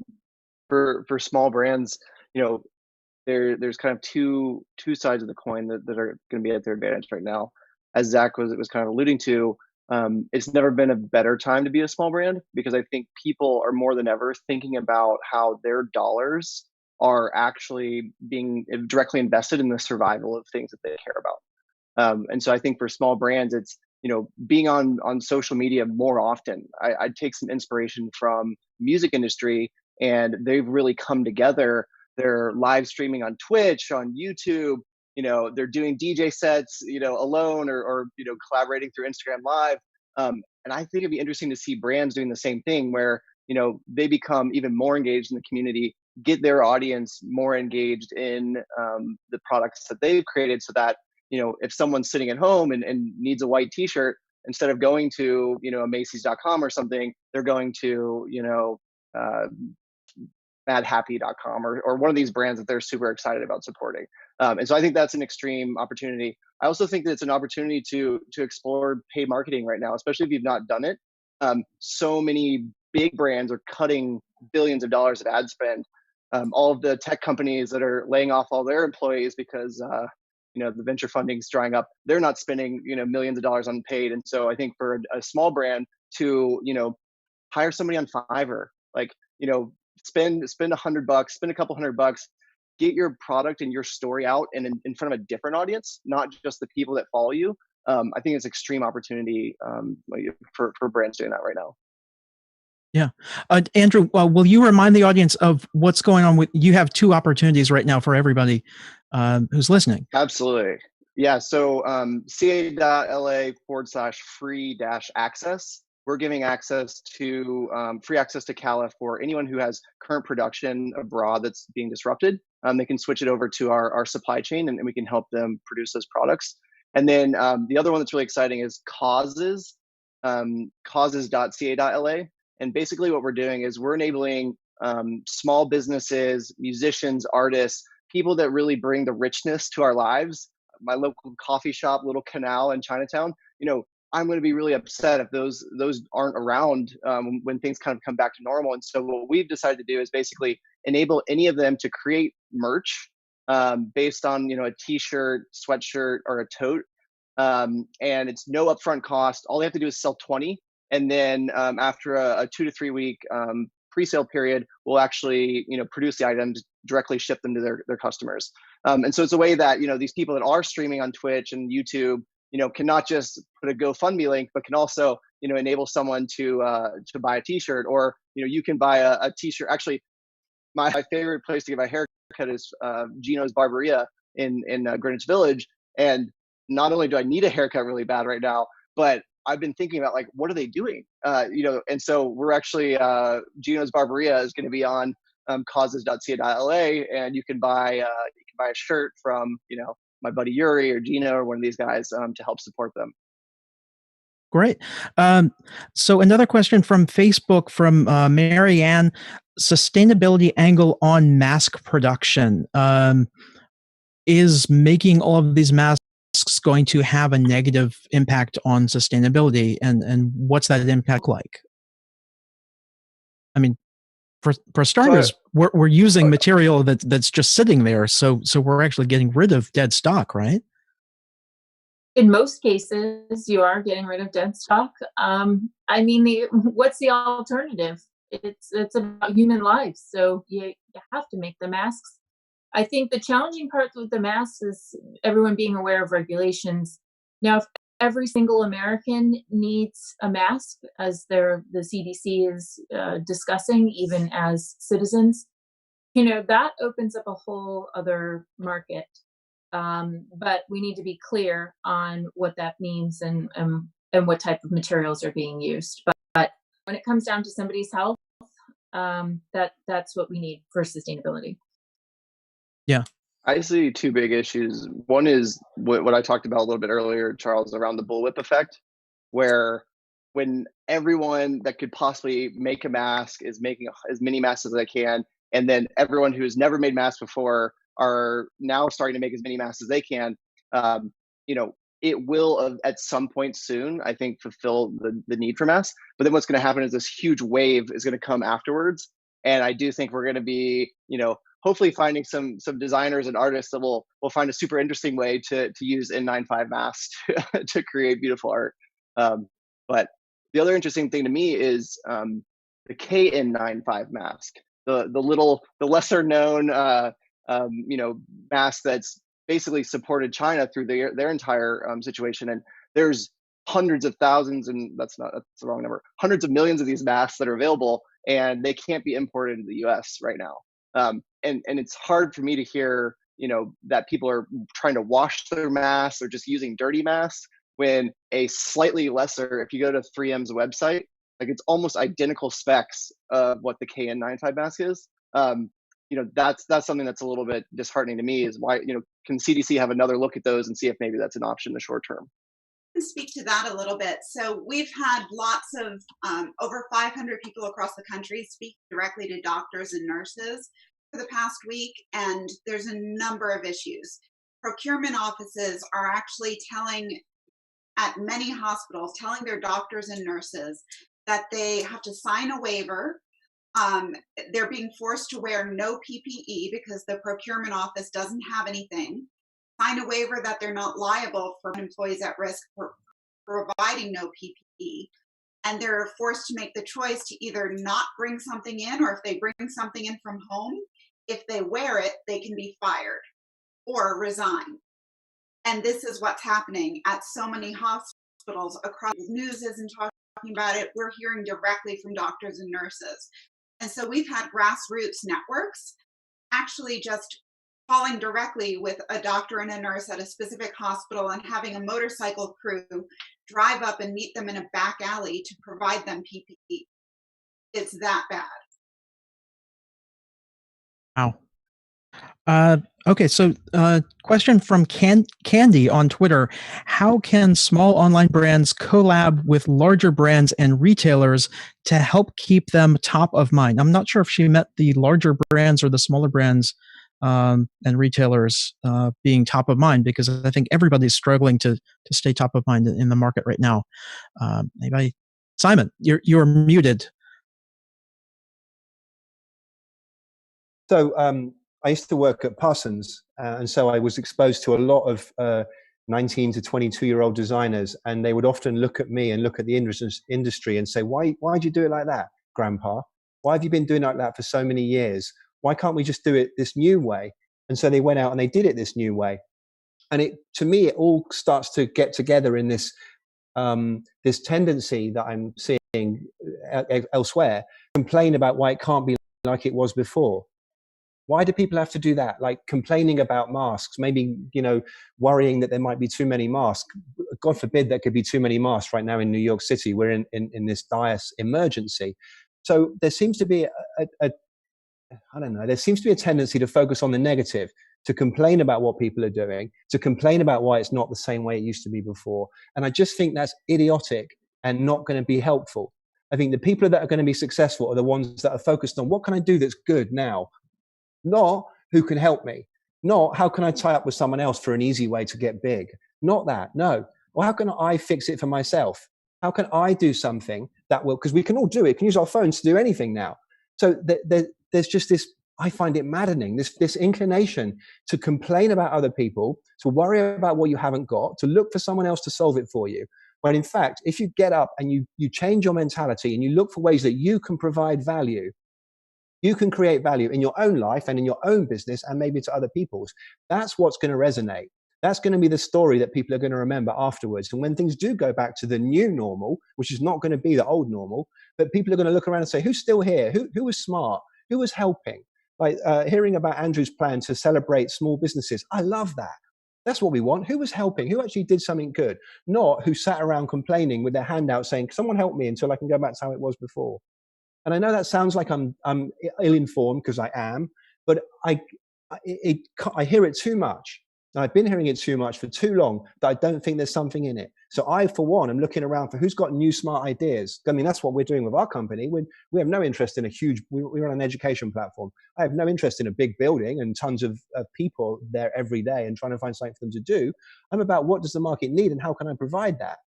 So I feel like this terrible, terrible situation that we're going through is going to force us to confront some harsh realities, which is that some businesses, and I remember this from 2008, some businesses were dinosaurs and their time had come.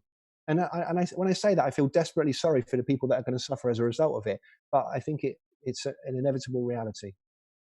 I want to remind everybody that we are at AFPOD, American Fashion Podcast, on Twitter, and use the hashtag Fashion Together. I have my phone in my hand right here, and if you send your questions to at AFPOD, hashtag Fashion Together, ask the questions to the panel here. I wanted to note that Ed Hertzman, who just had to jump off because he had to go to a meeting. Sourcing Journal, which is a magazine that he produces, covers a lot of what's going on in the industry right now, a lot of what's changing so rapidly.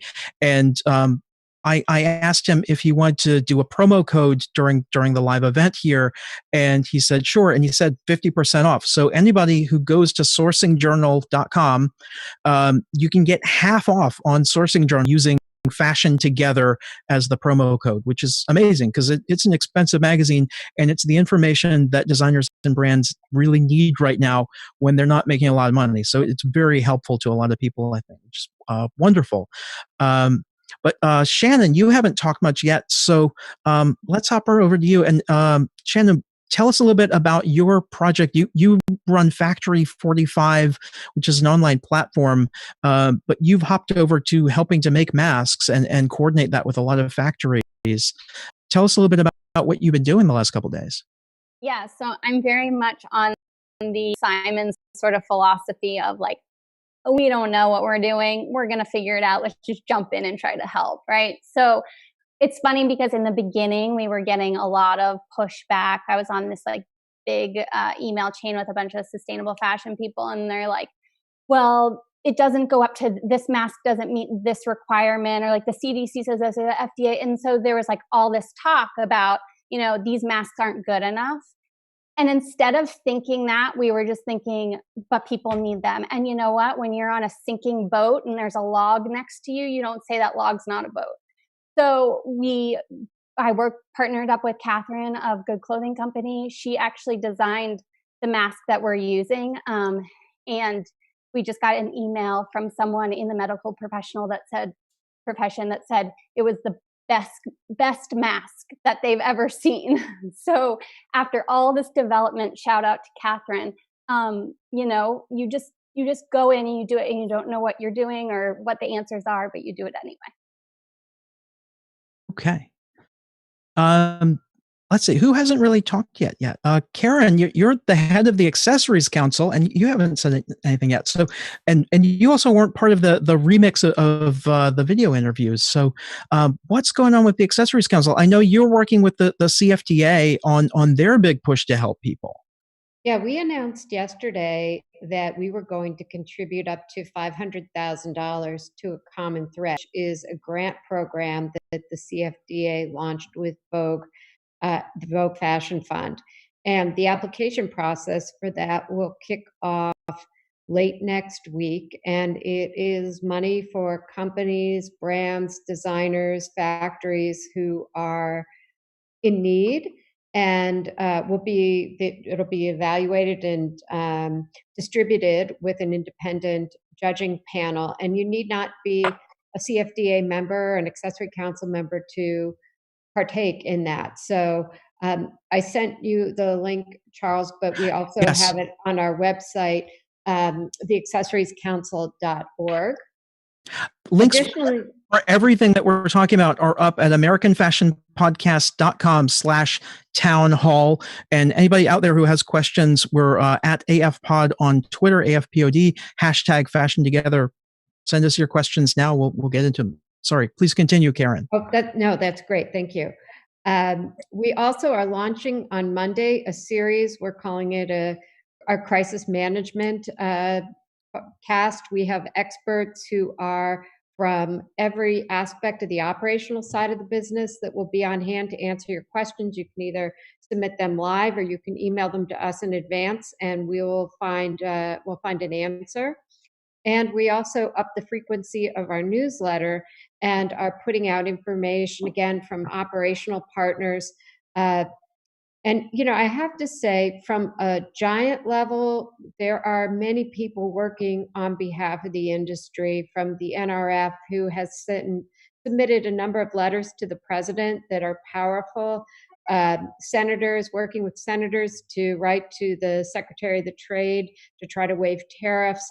And, there's a lot of things that are happening with the local governments, but I know, because we're working with them and a number of our members are helping out, that there are some big initiatives happening too. And right now, all we can do is hope that, we do see some relief in other ways. There's been some baby things. There was some alleviation of some handbag tariffs a couple weeks ago. Most of the tariff issues that have been lifted are more medical equipment. But we're hopeful that they're listening and that there'll be more overall relief options for us in days to come too. How many people are in the Accessories Council group? Well, we have official members. We have about 350 companies that are members. But beyond that, we work with so many people episodically. There's about a little less than 10,000 people that get our email blast, and it's easy to opt in. It's again, it's on our website, but we're trying to send out as much information as possible. And our typical education sessions, we've made them all accessible to. We don't care if you're a member or not right now. We just want to. We have some great people who are stepping up to help, and we want to have everyone access them. So all welcome. Great. Okay. Brian, Laney, you haven't been saying too much here. And you are actually in Wuhan, and you had your people in Wuhan. You have stores there where you have your tech. And it seems like you've got some solutions for after this is over for making people are adjusting. Can you talk a little bit about that? You talked about it in our kind of remixed videos and preceding the live chat here, but if you could get into it, it'd be great. Yeah, like several other people here, I spend a lot of time in China. I have a lot of brand presence there, and I just like some of the other people here saw this coming a little further out. So we saw some of the stores that we have technology in, traffic dropped to zero before we ever heard that was a thing, which was really interesting to see. a good reality check moment when we see a bunch of zeros and I wondered, is this thing broken? And it wasn't, which was just that first little indication.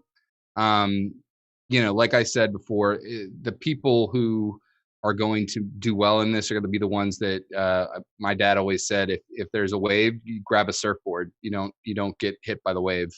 So taking our technology, reapplying it to making sure that people are being taken care of inside of the stores in the physical brick and mortar places, those are the ones that are going to need to pivot the way that they look at places like the fitting room, like other places of common touch. The status quo is not gonna roll real well. So those are things that we're trying to apply. Being able to tell our retailers when a fitting room has been sanitized, allow them to keep track of that, to make sure it's something that's sustainable across a large brand across many countries. Things like this aren't going to be okay being a poster in the break room wall. And I think that a lot of places, a lot of retailers, brands, that's a really effective way to transmit customer service and sales. Talk to Bob policy, right? And that's just not going to play well. So we need to have auditable and usable changes in the way people behave in these public spaces. We're trying to help that. Yeah. Zack, I know you've been wanting to talk here.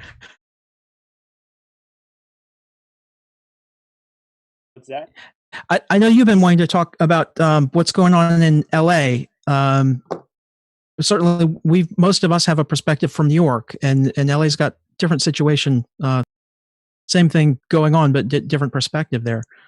Yeah, I think it's a little bit different, but there's a lot of similarities going on. I mean, we've done what a lot have done and shifted our manufacturing to producing masks, gowns, scrubs, and other medical equipment that are needed. I think what's also been really cool is seeing not just individual people purchase them, and we're doing like a 1-for-1, we're donating for everyone that we sell, but we're seeing the different brands and people reach out and like want to basically sponsor hundreds or thousands of them themselves for them to do the same thing.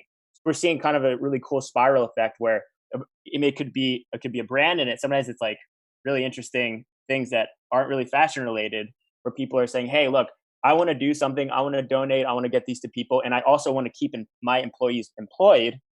And so this model starts to make sense and can scale out. So for me, it's, yes, I want to produce masks, I want to not lay off my team, and I want to be able to donate. I can achieve all of those things at one time by producing these masks. And so can other people, because that model can scale out right now. And like we were all talking about, we're nowhere near even close to what we need in terms of supplies. So I'm not too worried about that right now. We just want to make sure that people can work safely, and there's, we're doing good right now. And so that is happening simultaneously.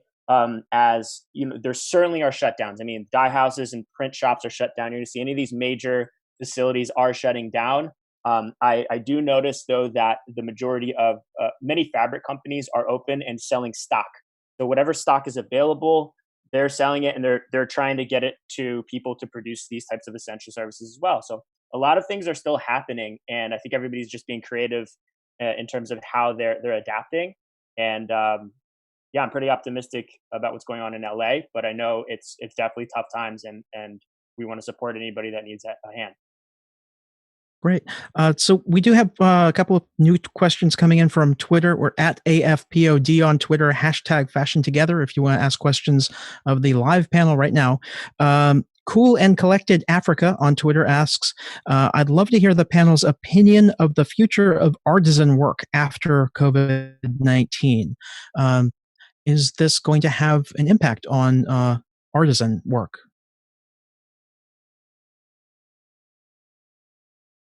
I can hop on this. I think the beautiful thing about artisans is like it's a something where you, because it's things that are under like in your own control, you haven't gotten super robust where you're sitting on tons of and inventory and things like that. And so like today for an artisan is perhaps not that different from 6 months ago. I think that perhaps there's even more time to sit at home and be creative. And so I think that for people, small businesses, like we keep talking about, artisans, I think that there's an extreme opportunity for them, going forward to, bring those products to the audience that's more or less captive. They may just need to change the channels in which they're sort of distributing the information about those products. Okay. I think there's an opportunity post all of this to have more distributed collaborative networks throughout the world, because the more that we can replicate this model that we're spinning up here in the States, the more easily we'll be able to identify highly skilled artisans in Guatemala to weave textiles for Carolina Herrera's next collection, as opposed to just, copying their designs. So I think that's going to be a longer term outcome of this as well. Okay. We have another question here from Monica on Twitter. What will happen to, I think this is specifically for Simon. What will happen to the luxury market, emerging designers? Will this open a space for them in the US? And how can an emerging designer prepare best for launching a brand post-corona? I think you just have to listen back to some of the comments that were made by my esteemed colleagues on the panel. I think, a luxury brand to me is often using artisanal practices, and if you can apply that skill that you have to a raw material and make it something of value, then that's something you can sell right away. Whereas if you're the kind of business that just buys and then markets and then sells and has no real intrinsic value apart from being a deal maker, then you don't really have much to offer. So I feel like people that are creating things of worth that people want we're still going to want them afterwards. I suspect that the luxury sector will be changed slightly, but it will bounce back. I mean, they'll be fine. People with lots of money are probably holding on to their lots of money reasonably effectively, because it's been shown that the virus is affecting the poor disproportionately, just like everything else always does. So once this is passed, I suspect that people who are affluent enough to be able to buy designer high-end purchases will get back into doing that, perhaps cautiously, but it will happen. And so they're going to be looking out for it. What I think, again, I'm going to restate the same point very quickly, that are looking for a new way to do this using social media, etc. So new designers with new thinking, they're going to be the ones that are still going to be around. The people that are still looking for it to go back to the old way of doing things, I think they're going to struggle. So I would be very optimistic if I'm a young designer looking at the high end. I'd be very optimistic. You've got to embrace sustainability. You've got to embrace technology. You've got to not try and do things the way that old dinosaurs were doing it. And I think this is going to, maybe it'll even remove a lot of the competition that would have been there 6 months ago. Okay. Tricia, what's the new, yeah, go ahead. What's the new world look like? Want to jump in. Yeah. I mean, I think to what Simon's saying, exactly, the new world, and we have to be very attuned to what the consumer is looking for.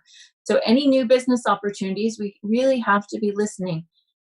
What will this time of reflection, gives us a time to reorganize, react, but there'll be more of a consciousness around how we've been living, and how does the consumer then put that into their buying practices, into what they value. And I do think, like Simon said, I think sustainability, without a doubt, the social side, raising more awareness around that, as well as the environmental side. And I think now, we've taken for granted going for walks, and now that becomes a luxury if you can get that in your day.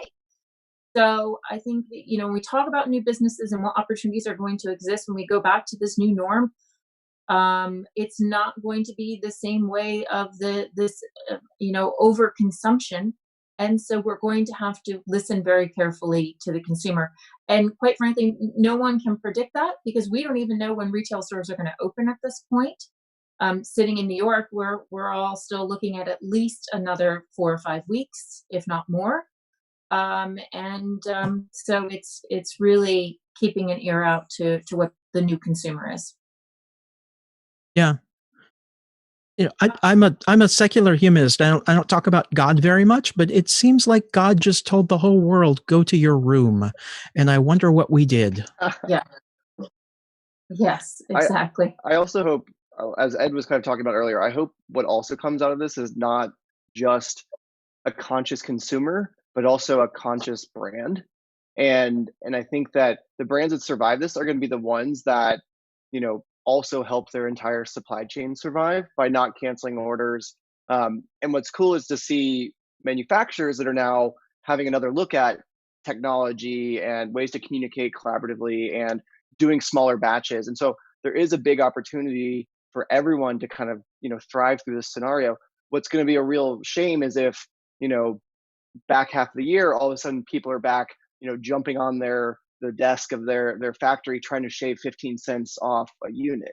I think that the real successful businesses are going to invest in the redundancy in their supply chain and the overall health of their supply chain, and will be using tools like Joor to reduce things like flying across the world for showroom visits and things like that. Like when I first came in the industry, I'm from tech, have joined fashion.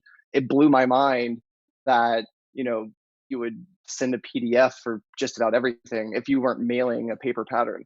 And so I think it's an exciting to kind of see the impact of both this dire situation and the beautiful innovation that comes from that, as well as people now starting to look at different ways that technology can kind of help support everyone's success. I personally love how supply chain is every other word on every major channel on TV these days. It's like, yay, branding. And specifically saying we're refashioning our supply chains. That's one of the reasons why we called our venture side Refashioned Ventures. So we've seen the refashioning of supply chains coming for a while. And it really is a massive opportunity. We are at the point where suddenly supply chain is seen as the underlying root cause of climate change. It has been masked in this camouflage of climate change so that businesses can hold it at arm's length and point to something else that isn't rooted in their business decisions. And now the veil has been lifted and everyone can see it laid bare that the cause of this is your decisions across your supply chain. I like to say that the industry's been drunk on low labor for the last 30 years. And so once China gets too expensive, we move over to Bangladesh. And once Bangladesh is too expensive, we're kicking it to Africa. But it does take this sort of black swan event to all of a sudden break all of that down, because it's really the people that are drunk on the low labor rates that are going to be heavily impacted by this. And so I think out of that, new birth and new growth can happen. Right. And I just like to add that the focus of the supply chain, like Lisa was saying, is we've been beating the drum at Joor for years on this about lack of focus on the supply chain. We as an industry have our entire focus on the consumer side, and we are completely digitized on the consumer side for the good, which is great. Personalization, magic mirrors. We've thought of every technology possible, yet the majority of this industry still uses pen, paper, bind sheets and Excel to do business. And that's what we're disrupting, at my company. So the focus there is a good thing that's come out of all of this. People recognizing that actually is not sustainable. How do you not digitize where the initial decision's being made of what to put in stores or online in the first place? How do you just use Excel for that? So I see a world coming out of this that's not going to do that anymore. They're going to be digital. They're going to use analytics to help guide decisions and make this process digitized, which I think is a win. Okay, we've been hopeful. I just want to say one thing, that because Charles, I listened to some conversation recently on your podcast. You were talking about, isn't it interesting that there's so many people out there, manufacturers and suppliers that do so many different things, but they're all kind of like isolated in their little chambers working. And you were just kind of like blown away by that. That's so weird. Why does that happen? And I just want to put out there that my hope is that people like us who really are supply chain lovers and we really appreciate all of this, I hope we can create more collaboration than we have in the past, because it's been pretty terrible as a whole. And this whole idea of let me be in my silo and try to create my own business and let me be successful and I don't care about the rest of you, it just doesn't work. And so I really hope that we can evolve as people in different aspects of this business to support each other and create things, because we really need to leverage each other's strengths and not just think about how can I be successful by myself. I think that Go ahead. So important in terms of leveraging strengths. And Charles, you mentioned the governor before, and listening to him this morning, he was talking about private hospitals starting to work together with public hospitals. And that will make all of the difference, because before they were really competing against one another. So I think if you are an emerging brand or you're even a $500,000 brand, you still need, no matter what kind of platform you're able to work on, you still need cash. You still need some power behind you to be able to move ahead. And a lot of that is just going to be about smart planning for the future, but it's also going to be about thinking about joining together with other brands. And can you mean more to logistically to a warehouse? And can a warehouse, for example, work with small brands, people that maybe join together differently? Otherwise, I don't see in the near future how new brands can survive. That's really the fundamentals of our business model is basically aggregating together a lot of small people and using that to, get them pricing all the way up and down the supply chain, even find that, you wouldn't be able to get as an individual brand. And I think it's pretty amazing to see, and that's one of those things that it becomes a snowball effect where the more small brands, and then as they grow, because the prices, they can affordably produce just 20 units of something, it kind of has like a compounding effect. But I think Zack, what you just said really resonated with me. It was just like, we see so many collabs on the designer side, Virgil and everyone. I think it'd be interesting to see more collaborations on the supply chain and like the back end side. And I think, to kind of look at what Kathryn and Shannon were able to do, like that's so beautiful to see two different, organizations, both, taking things that they are expertise at and bringing it together. And I think that it does sort of take a level of technology to just integrate all those different nodes together. And so we've been heavily focused on, and obviously hope after this that can connect with all of you and see, ways that we can sort of people that are on the Cala platform. We'd love to get everyone on this call onto our platform, talk about collaborations. Kristin reached out to me, what was it, last Saturday night? Not this, but a week ago. And so we're collaborating rapidly, and we're in a very fortunate position being having a global community of supply chain people through the Worldwide Supply Chain Federation. I've been mapping all of the best of technologies to make what we've spun up in 1 week possible. And so again, I want to go back to something that Christiana Figueres said. She is the woman that architected the Paris Agreement, the Paris Accord on Climate Change. I was fortunate enough to hear her speak in New York City weeks ago before this all went down. And she was saying that her only hope is the innovators, and that we are the only chance for the paradigm shift to happen before 2030. And everyone in the audience was like, what's 2030? Is this some big countdown clock? And most people aren't aware that all the best scientists in the world agree that if we don't have this catalyst, this paradigm shift happen by 2030 to reduce our carbon emissions, to reduce our chemical waste and all the brokenness of our supply chains, then by 2050, we will have no choice in the outcome of no longer being able to exercise outdoors. Or we're going to have such massive climate change. We're going to have forced mass migrations, crop failures, war, conflict. It's just going to be anarchy. So this is almost Mother Nature's way of saying, wake the F up. and I warned you once. I think this is her firing her last shot, saying this is your last chance. I think that was the time. I give a lot of talks around the world, and one of the points that I try to make most strongly, and I would love for people to think about this, and for me it speaks to much of what we've been talking about now, is for all of us, whether we run a big company or a small company or just ourselves, we've got to think about how are we providing value, not looking for profit, right? Profit's good, and you need it, right? But you've got to provide value, and people will see that you provided value. So if you're looking for a collaboration or looking to sell something, or in any situation you're in, you've got to ask yourself, how is what I'm doing going to make this situation better? Not what do I get out of it? And one tiny example is after Hurricane Sandy, I remember Geico, the insurance company. Everyone hates all insurance companies, right? They all suck. Geico parked a trailer on the east side, and they said, if you lost your car, come in, bring the plates, and we'll write you a check. That's it. Just bring the plates, we'll write you a check right now, today. And I did. And it was amazing. And all the other insurance companies made you wait 3 months and submit this and submit that and all the usual BS you have to go through. But Geico said, no, we'll solve it right now, today. And that to me was providing value.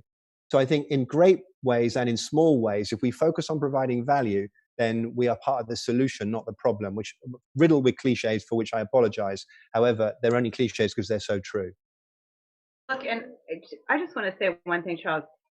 I think at the end, really, the biggest takeaway from all of this in terms of what can we do to strengthen the supply chain or be more collaborative is that it honestly comes down to us. We're accountable for what we make, how we decide to contribute, and how we decide to practice business. And I think Zack would probably agree with me on this one, in that, there are so many really valuable brands out there who may not be the big heavy hitters today, but they can be in the future. And if we as suppliers who are manufacturers or who are their fabric suppliers or their trim suppliers or their marketers or whatever, if we're supplying something to them that is attainable, that they can actually attain, that's affordable, not that we're doing without, but we're making it work in a new way, in a modern way, I think we do see good things come out of this. And I want to touch on the mask thing one last time, because I think it's important, at least in our particularly from a business standpoint, in our particular situation. Our manufacturing facility was shut down by the governor. The only way that we could be in business was to make masks. And we wanted to anyway, but we couldn't be open if we weren't creating PPE. So this is an opportunity for us not only to help solve a problem or be a part of that solution, it's also an opportunity for us to stay in business. And I cannot tell you how grateful the women on my floor for the opportunities that we have because of these masks, and for the opportunities that they have to be involved in what they at least feel like they are helping to solve a problem. So it's all in the way we look at things, and everything is an opportunity. It's just how you look at it. I mean, that's how I feel. Okay, so we're talking about a lot of hope here and a lot of positive things, but there's also a wall of reality. So I want to hop back to Bob Phibbs, the retail doctor. Bob, can we talk a little bit? Bob will bring us all down to reality right now, damn it, Charles. Yeah, bring us back to reality, and what's the wall we're going to hit? I know, obviously, there's a lot of stock that's in the market that's going to be in the stores that's got to get out. That even if we make cool new stuff, it's going to be up against stuff that's at bargain basement prices. That's nice. My concern. I share the idea, and I tell my clients we're here to serve first and we can sell later. I certainly believe that's true. However, I do not think this is the place that is the great new awakening of retail. I think it is a scary time for retailers, and I would encourage any of you who are listening or watching this, that it's going to come up to the manufacturers and the brands to figure out together with their retail partners, and not just online, because I don't ascribe that everything is going to be online and we're going to do visual, digital mirrors where we're touch screening, and that's going to be the future. I think brick and mortar is still going to be a huge space. However, this is not nearly the opportunity that I'm hearing in the last hour. The reality is major brands who are trying to figure it out don't have a clue. And how is that smaller brand going to cut through in a new jaded consumer who's afraid of walking into brick and mortars? The example I use is after 9/11, all the planes had to land immediately, and then they had to figure out, holy crap, what is this plane doing here? It's not even our brand we normally service. We got to get that back to somewhere where it's in its own carrier, and then we've got to figure out, hey, United, you have to figure out a new schedule. We have no demand here. And then we have to convince early adopters to come back in and say, hey, it's safe to fly. And then they made other people do it. We're going to be the exact same way. It's not going to be a V bounce as there's no all clear that we're going to get. It's going to be a gradual, and it's going to take a while for those early adopters to be cared for. And ultimately, I think this is the time that brick and mortar retailers are going to step up and be something more than, can help you find something, do you have a budget, you want something in beige, over there. And for an individual designer to cut through on that, you're going to have people passionate about your brand and not it's 70% off with double coupons. And that's the real work that's going to have to happen here. I mean, and again, I don't want to be the jerk in the party, but that's kind of my role here. So I don't think people aren't buying because it's not sustainable. They're worried of their future, and to expect that people who have money are going to open their wallets again when the stock market has taken a huge hit is wishful thinking at best. I think I wonder what's going to happen with all the rental companies thinking that this is where we're all going with subscriptions, and it's going to be, I think there's a lot of questions out there. So all I would like to say, and I do have to go for 4:15, but is to be thinking about how you're going to partner with your retailers to move the merch. That's what you have to be thinking in a new era of the next 3 to 6 months. How do you have a killer holiday season that rewards people who may feel a little more hedonistic, but are going to be very tentative as they go forward? That's the real work. It's great to say we're making masks. You're here to make a profit. You're here to be in business, which is ultimately make products people are willing to pay something to get a margin on, to get it out the door at enough levels that they can live the lifestyle that they want. That's the little boutique down the way. That's Macy's. That's all the well. So I think it does have to be a dialogue about moving the merch. It has to be included. Okay. So we're learning a little bit here because I was expecting most of our questions to come from Twitter, but it seems like a lot of people are actually asking questions in Facebook, which I can't see, but our producers at MouthMedia Network are relaying questions to me. Joanna asks, will there be a surge in demand that will be hard for retailers to keep up once everything is back to normal? I think Bob just kind of responded to that in saying no. Bob, do you want to take a swing at that anyway? Well, we're not seeing that in China, for one. I mean, realistically, Retail Store Tours sent me a video of, and they showed, there's a few people are out in Starbucks and a few people in social media. But to think China in a closed society is giving us the exact, anything other than an idealized view is a little tough. But quite simply, Americans don't like fear. We like security. And if we're still afraid of walking in, I walked into the dry cleaners today. I thought this woman jumped 8 feet from me.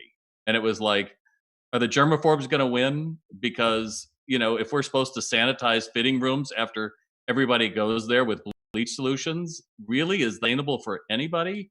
So until those early adopters get out and say, hey, it's great and it's fun, I think that there is going to be, I still think we're going to have a great holiday. I absolutely believe hedonism will come back, live for today, but it's going to be uneven. And certainly I'm in New York, and I think that it's going to be a longer term for us out here. I must jump in and with the most enormous amount of respect and humility disagree, Bob. My business I have an office in Shanghai, and Shanghai is 80% back to normal at this point. People are out, people are shopping. It probably will never be exactly the same normal, but it won't be far off. So I don't want to be Pollyanna-ish about it and think that everything's going to be great. There's going to be one day and everyone's going to go, oh, it's fine. But you're right, we do live in New York, and we're not going to let this beat us down. The minute I can go out and go shopping and go to a restaurant, I'm going. And if that means I've got to behave a little bit differently, I'm fine. I can deal with that. I need a comfort level to do it. I do. But you're not an hourly employee. You're not the millions who were having to deal with that, or their family members. So I think it's really important to understand the engine. If 1 in 4 jobs in America depends on retail, and we take a body blow of no income coming in for 2 months, to think that everyone is going to run out and do that, I respect your opinion, but I don't want to be Voldemort either. So there you go. No, I mean, you're right. It's never going to be quite the same, but I can't subscribe to frankly, a very downbeat position about it, because I just believe that our spirit's indomitable and we will come back. And yes, we'll come back with less money, and some people are suffering horribly. And I don't mean to disregard their position at all. However, those of us that can, I'm confident that we will find a way to come back from this. Okay. Let's see. Another question from Facebook. Sharon asks, anyone convene to talk about the 5 to 10 year strategic plan to bring mills back to New England or support the mill here that's running? And again, what is the biggest cost? What about the biggest cost of the product? Labor. So if this is an opportunity for Made in USA, how do we also at the same time solve that same labor question?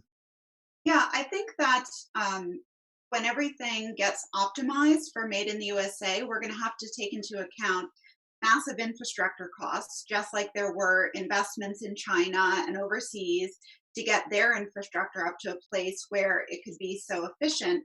We still need to make those investments here in the United States. And specifically for textile mills, I think the biggest opportunity lies in circularity.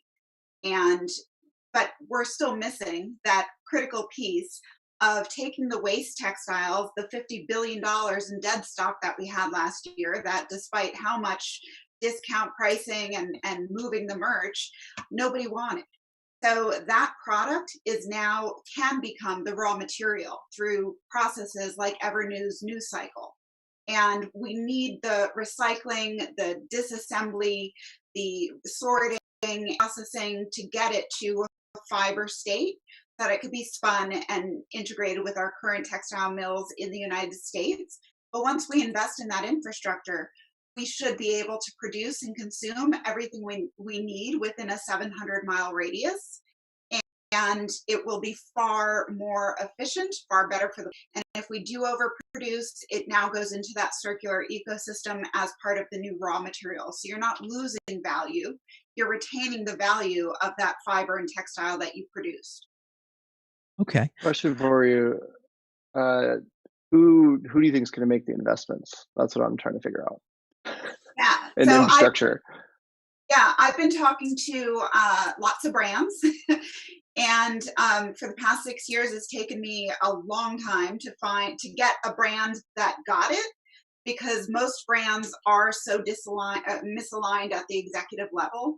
People are looking for their bonus, and so they're investing in, like somebody mentioned, all the consumer-facing, fun, shiny stuff. Mm-hmm. But the hard stuff is where the real money is and the real opportunity is.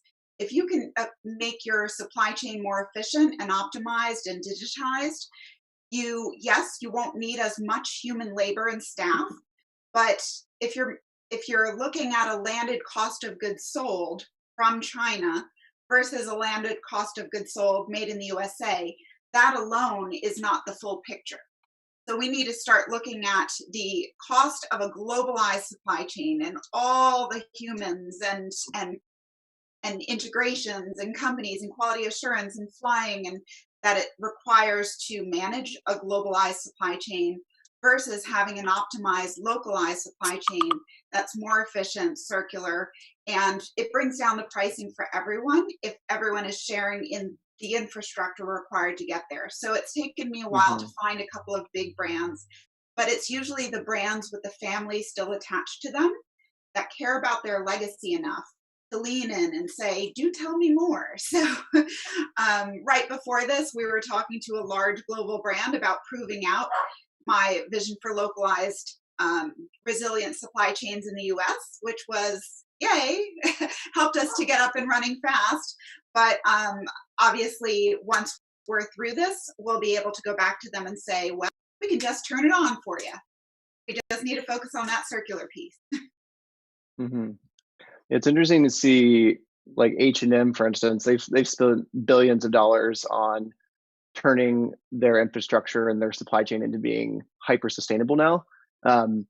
But they are now, I had an interesting call with them last week, and they've come to the realization that a verticalized single retail is no longer a viable business model. And so they have this new cool thing called Treadler, where now other brands can actually plug into their supply chain.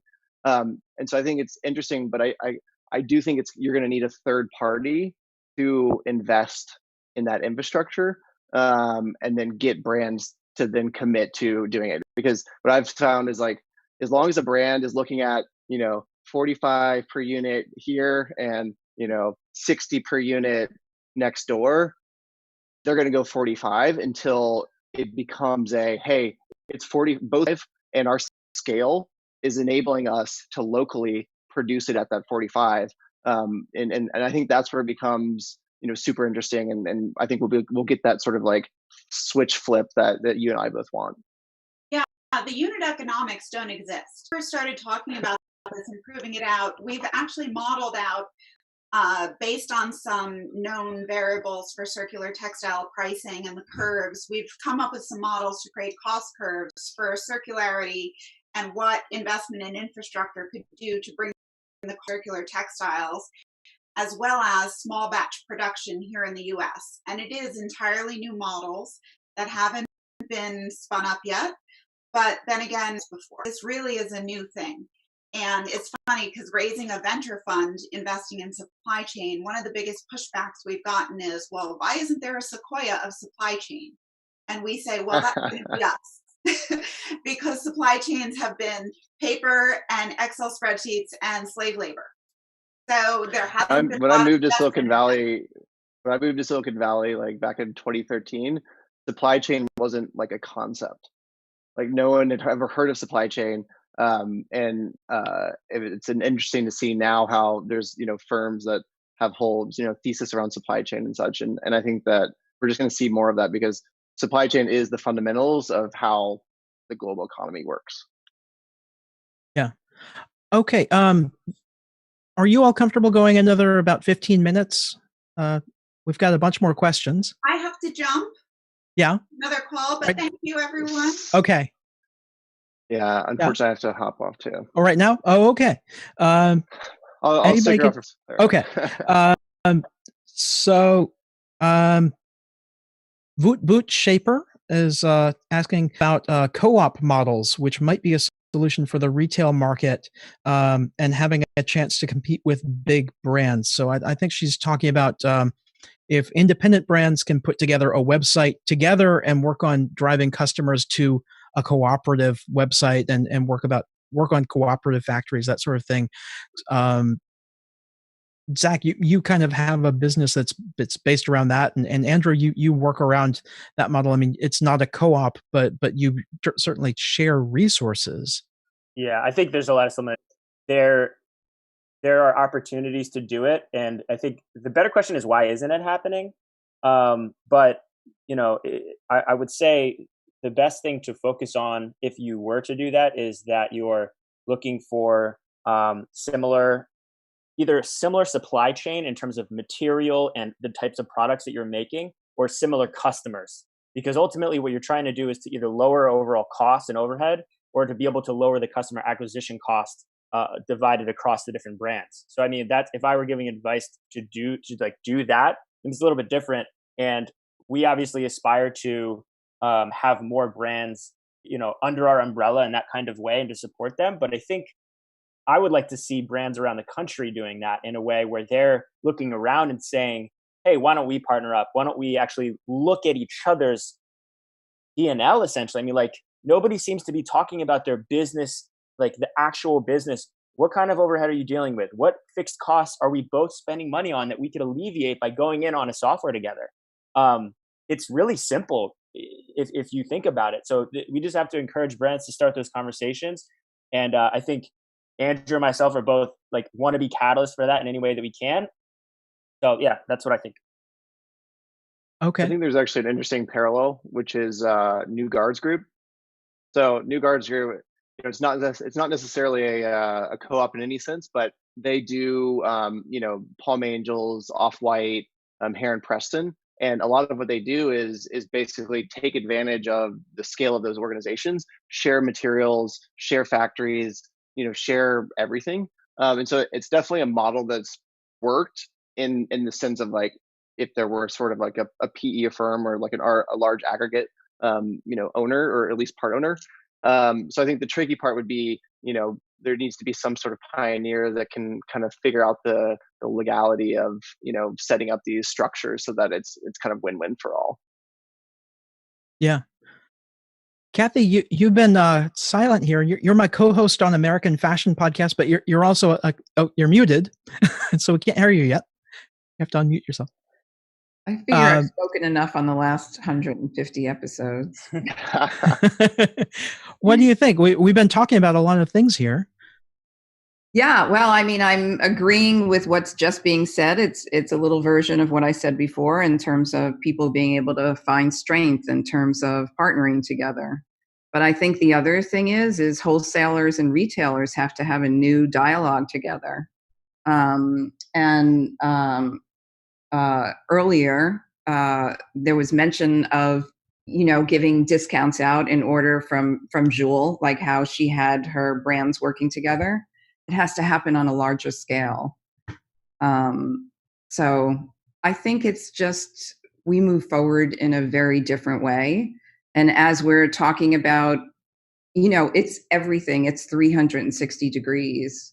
It's looking at how do you have reserve cash in the future to protect your business and your employees when the next thing happens. It may not be a pandemic, but it might be a hiccup. How do you get your margins in order? How do you realign your product? It's kind of doing everything, and it's almost as if it should be done more often than Okay. And I think that buy now, wear now, I mean, it's insane that it would take right now for it to maybe, and it's only maybe, become part of a serious conversation. I mean, we shouldn't have 4 seasons. I mean, designers, they can't even breathe in between one season and getting ready for the next. Like, change it. But someone has to lead the change. Yeah. And I don't think Governor Cuomo is into fashion, so I don't think he's going to lead it. But we need like a singular voice. I can see him being a Balenciaga model. Yeah. Well, I wonder what's going to go on with the gig workers. I mean, we've got all the models, all the photographers. A bunch of the comments that we've been getting are about that. You got models, photographers, you've got stylists, and then got the people who work for designers who don't work for them full time, for the brands who don't work for them full time, who just kind of hop around, and they're not even employees really. They're contract workers, and they're all basically. They don't even have offices they normally go to. They show up to somebody else's office. Everybody's kind of up in the air right now. I'm done to support them, and somebody's got to address that. We actually have 30 what we call sort of development partners that are all across the country that are actively working on projects. Every Cala project gets bid out to them first. And so these are people with backgrounds in technical design, pattern making, sourcing, sustainability, able to, continue to make money no matter where they are from their couch.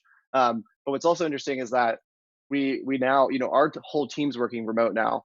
And so we're having samples sent to, via Cala, sent to, operations manager's house or a designer's house or technical design or development partner's house.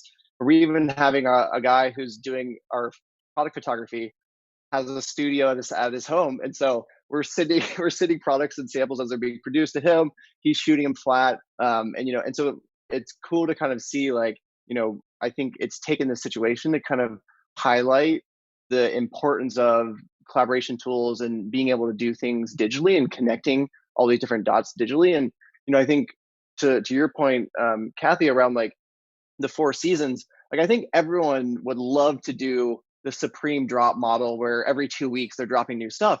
But Zack and I can attest, and I guess all of us can attest, the complexity of, if it's 1,200 emails for a style, imagine, if you go from doing 60 styles a year to 360 styles a year, just the correspondence back and forth and the inefficiencies around emailing PDFs and tons of email threads back and forth and trying to keep track of all that information, the complexity bubbles out. And that's why you see, someone like Everlane have 40 people on their operations team just to kind of manage that complexity. And so I do think that if a player like, us can come in and sort of help mask that complexity and let the production facilities focus on just, need and not need to go back and forth, and development partners make sure all the right technical information is there, then we're seeing that people can produce more frequently, and then manufacturers can make more money because people are coming back more often. Yeah. A lot of this stuff, we have to be cognizant of the complexities in reality, and having the way that we've built our company is due to the fact that we know you can't just send a bunch of people different things and say, hey, make a pattern, make a sample, do this, da, da. It doesn't work. So there are certain aspects of this that I think can be done remotely, and then there are just parts that just can't, and they can't be done in a fragmented fashion. And so I think if we start to look at, what can we do to help brands as a whole, we look at the different buckets that matter for a brand. Their intellectual property, their assets, their main blocks that they're creating, that's something that is critically important for them to like leverage in this time, and also like try to pull from, so they're not having to spend a lot of extra money on development.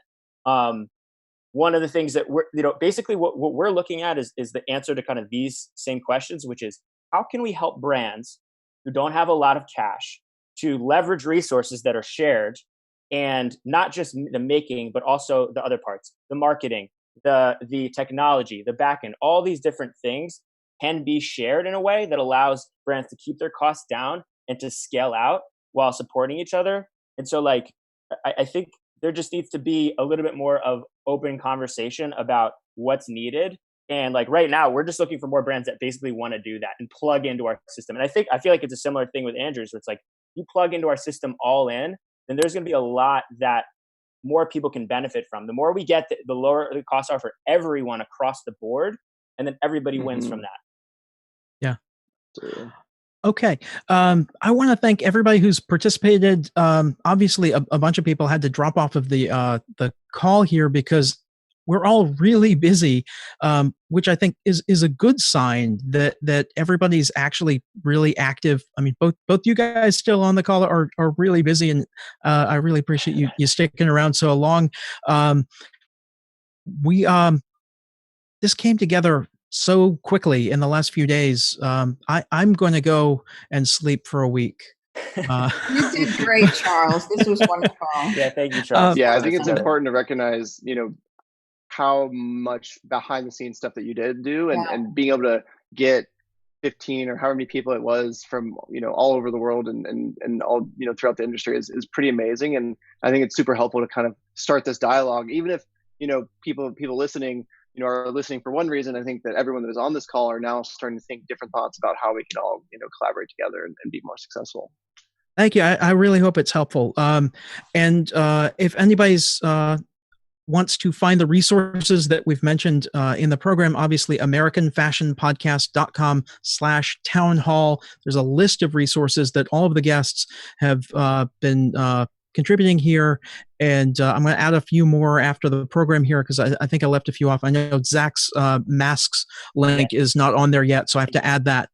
But we'll get everything up there probably by this evening and be all squared away. So lots of stuff that'll help brands and designers and creative people in the coming days. So thanks everybody for participating. Any final word, Kathy? Kathy, always a pleasure. No, but I think you're ready for prime time, Charles. This was really good, and you look great, and it was all stimulating information. I think we should do it again soon. Okay, that's it. Yeah. Thanks for watching. Okay. Thank you. Bye. Thank you.